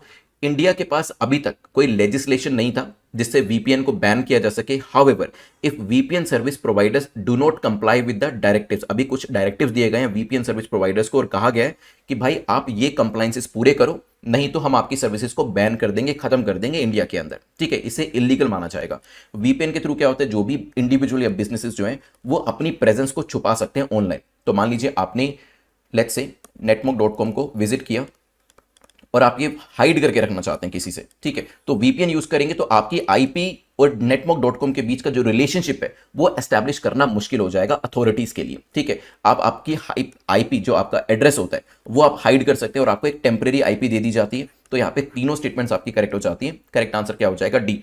Basically जो computer emergency response team India की है, सर्टिन जिसको कहा जाता है, उसने कहा कि देखो अगर वीपीएन यूज करना है करो, कोई दिक्कत वाली बात नहीं है, लेकिन कंप्लायंसेस हमें चाहिए। वीपीएन सर्विसेज जो प्रोवाइड कर रहा है, किसको प्रोवाइड किया गया है, कब कब क्या क्या चीजें हुई, किसने कब सर्विस को लिया, कब सर्विस को डीएक्टिवेट किया, इन सब की जानकारी हमें टाइम स्टैम्प के साथ चाहिए। ये वीपीएन प्रोवाइडर्स को प्रोवाइड करना पड़ेगा, अथॉरिटीज को, नहीं तो कहा है कि आपकी सर्विसेज को बंद कर दिया जाएगा। देखिए सर्टिन के द्वारा ये चीजें कही गई, तो सर्टिन कौन से मंत्रालय के अंतर्गत आता है, क्या ये मीटी के अंतर्गत आता है, क्या ये एक एजेंसी नीति आयोग के अंतर्गत आता है, एमएसएमई के अंतर्गत आता है, या कोई और मिनिस्ट्री के अंतर्गत आता है जो यहां पर लिखा नहीं गया है।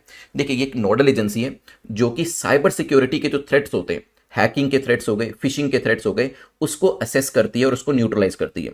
ये हमारे देश के अंदर जो आपकी ऑनलाइन सिक्योरिटी है उसको एंश्योर करने में पूरी कोशिश करती है। ठीक है, इसी चीज को ध्यान में रखते हुए कहा गया कि वीपीएन जो है इसको मिसयूज किया जा सकता है, तभी कहा गया वीपीएन कंपनीज को कि हमें ये जानकारी आपसे चाहिए आपके यूजर्स को लेकर, वो हमें प्रोवाइड करो तो आपको चलने देंगे, नहीं तो अपना बोरिया बिस्तरा बांधिए और चलिए यहां से। किसके अंतर्गत आती है, अश्वनी कुमारी ने ए लिखा है which is the correct answer. Lovely Mandal ने ए लिखा है, ज्योति का आपका भी आंसर यहाँ पर करेक्ट है, सौम्य द्विवेदी का भी आंसर करेक्ट है। Ministry of electronics information technology के अंतर्गत ये आती है, सर्टेन, ध्यान रखिएगा। Let's move to the next question. उससे पहले नेट 50 कूपन कोड आपका अवेलेबल है। अगर आप इस साल एग्जाम दे रहे हैं तो आपको किसी भी सीरीज की जरूरत नहीं है, सिर्फ जो पढ़ा हुआ है उसको रिवाइज करते चले। नेक्स्ट ईयर के लिए तैयारी कर रहे हैं तो 200 डेज की सीरीज के लिए जा सकते हैं। डे वाइज आपकी तैयारी होगी यहाँ पर, जिसमें आप वीडियोस देखेंगे डेली, जिसमें आप नोट्स पढ़ेंगे और डेली एमसीक्यूज प्रैक्टिस करेंगे, ताकि 200 डेज में आपके जो स्टैटिक और करंट अफेयर्स पोर्शन है वो अच्छे तरीके से रेडी हो सके। तो exam.network.com पर जाकर आप इसे सब्सक्राइब कर सकते हैं using the net 50 coupon code. Let's move to next question which is question number 6, जो कि बात करें global report on food crisis 22 is launched by. ये जो ग्लोबल रिपोर्ट है फूड क्राइसिस पे, ये किसके द्वारा लॉन्च करी गई है? यूएनडीपी, एफएओ, हंगर ऑर्गेनाइजेशन या फिर none of the above. 10 seconds आपके पास है, सोचिए। ये global report on food crisis किसके द्वारा लेकर आई गई है? इसे लॉन्च किया गया जिसमें बताया गया एटलीस्ट 155 मिलियन लोग जो हैं वो एक्यूट हंगर को फेस कर रहे हैं 2020 के अंदर, और 1,33,000 लोग ऐसे हैं जिनको अर्जेंट फूड की जरूरत है, अगर वो उनको नहीं मिलेगा तो उनकी डेथ हो जाएगी। तो ये आंकड़े जो है वो global report on food crisis के द्वारा दिए गए। तो 1,33,000 लोगों का आंकड़ा जो है और 155 मिलियन लोगों का जो आंकड़ा है वो यहां पर दिया गया। आंसर करिए जल्दी से।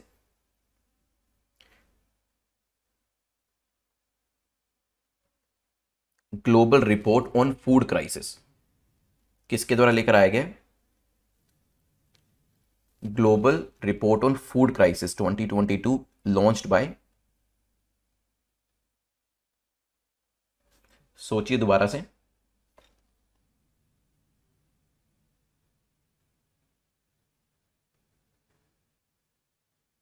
काफी सारे लोग FAO कह रहे हैं। I am giving you some extra time, सोचिए क्या कुछ और भी हो सकता है?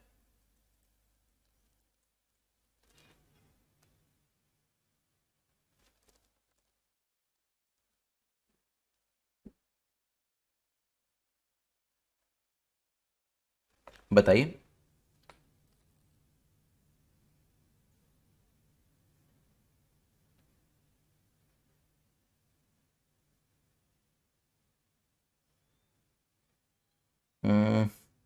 GNAFC भी मेरे पास आंसर है, ज्योतिका ने दिया है। ओके, बाकी कोई टर्न में कंफ्यूज है? ओके, FAO को लेकर भी अभी रिपोर्ट आई थी but that was a different one. लेकिन हाँ, FAO की वेबसाइट पे जाएंगे तो वहां पे GNAFC का नाम भी आपको मिलेगा, global network against food crisis, GNAFC। ठीक है, global network against food crisis, ये एक इंटरनेशनल अलायंस है यूनाइटेड नेशन की। GNAFC किसकी? United nation, European union, government non government agencies जो है वो भी इसमें मिलकर काम करती है। ठीक है, करेक्ट आंसर क्या हो जाएगा? D will be the correct answer. चलिए, let's move to the next topic, question number 7। NFHS 5 is recently release by. NFHS 5 जो है अभी न्यूज में था, आपको बताना है कि किसके द्वारा रिलीज किया गया है, जल्दी से बताएं। Ministry of health family welfare, NITI Aayog, health ministry, none of the above. You have 10 seconds in your hand, बताएं what should be the correct answer.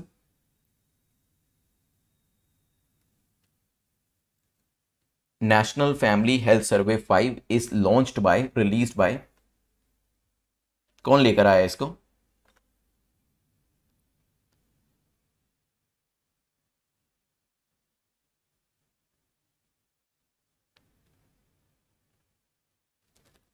Answer करिए।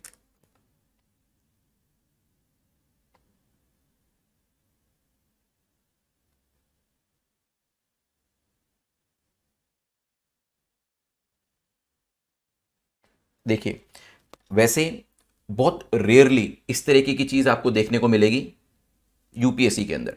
ठीक है, लेकिन जब भी मिलती है ऐसे क्वेश्चन तो छोड़िएगा मत, क्योंकि इस तरीके के क्वेश्चन पीसीएस एग्जाम में बहुत बार आते हैं। अब ए देखिए, आप सी देखिए, मोर और लेस सेम ही है। तो उस केस में आप ए को मार्क करो या सी को मार्क करो, दोनों ही केसेस में आपको मार्क्स मिल जाएंगे। ठीक है, दोनों ही केसेस के अंदर आपको मार्क्स मिल जाएंगे, तो मार्क जरूर करके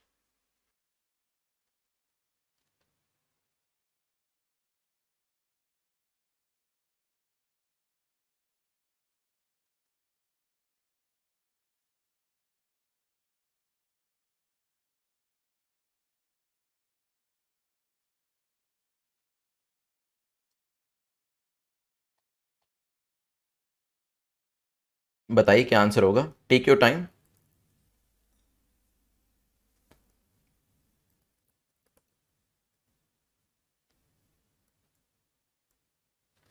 तन्मय ने ए आंसर किया है, बाकी लोग बताएं।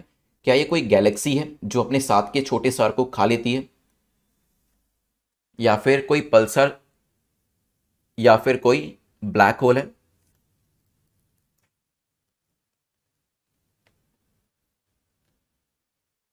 क्या आंसर होगा?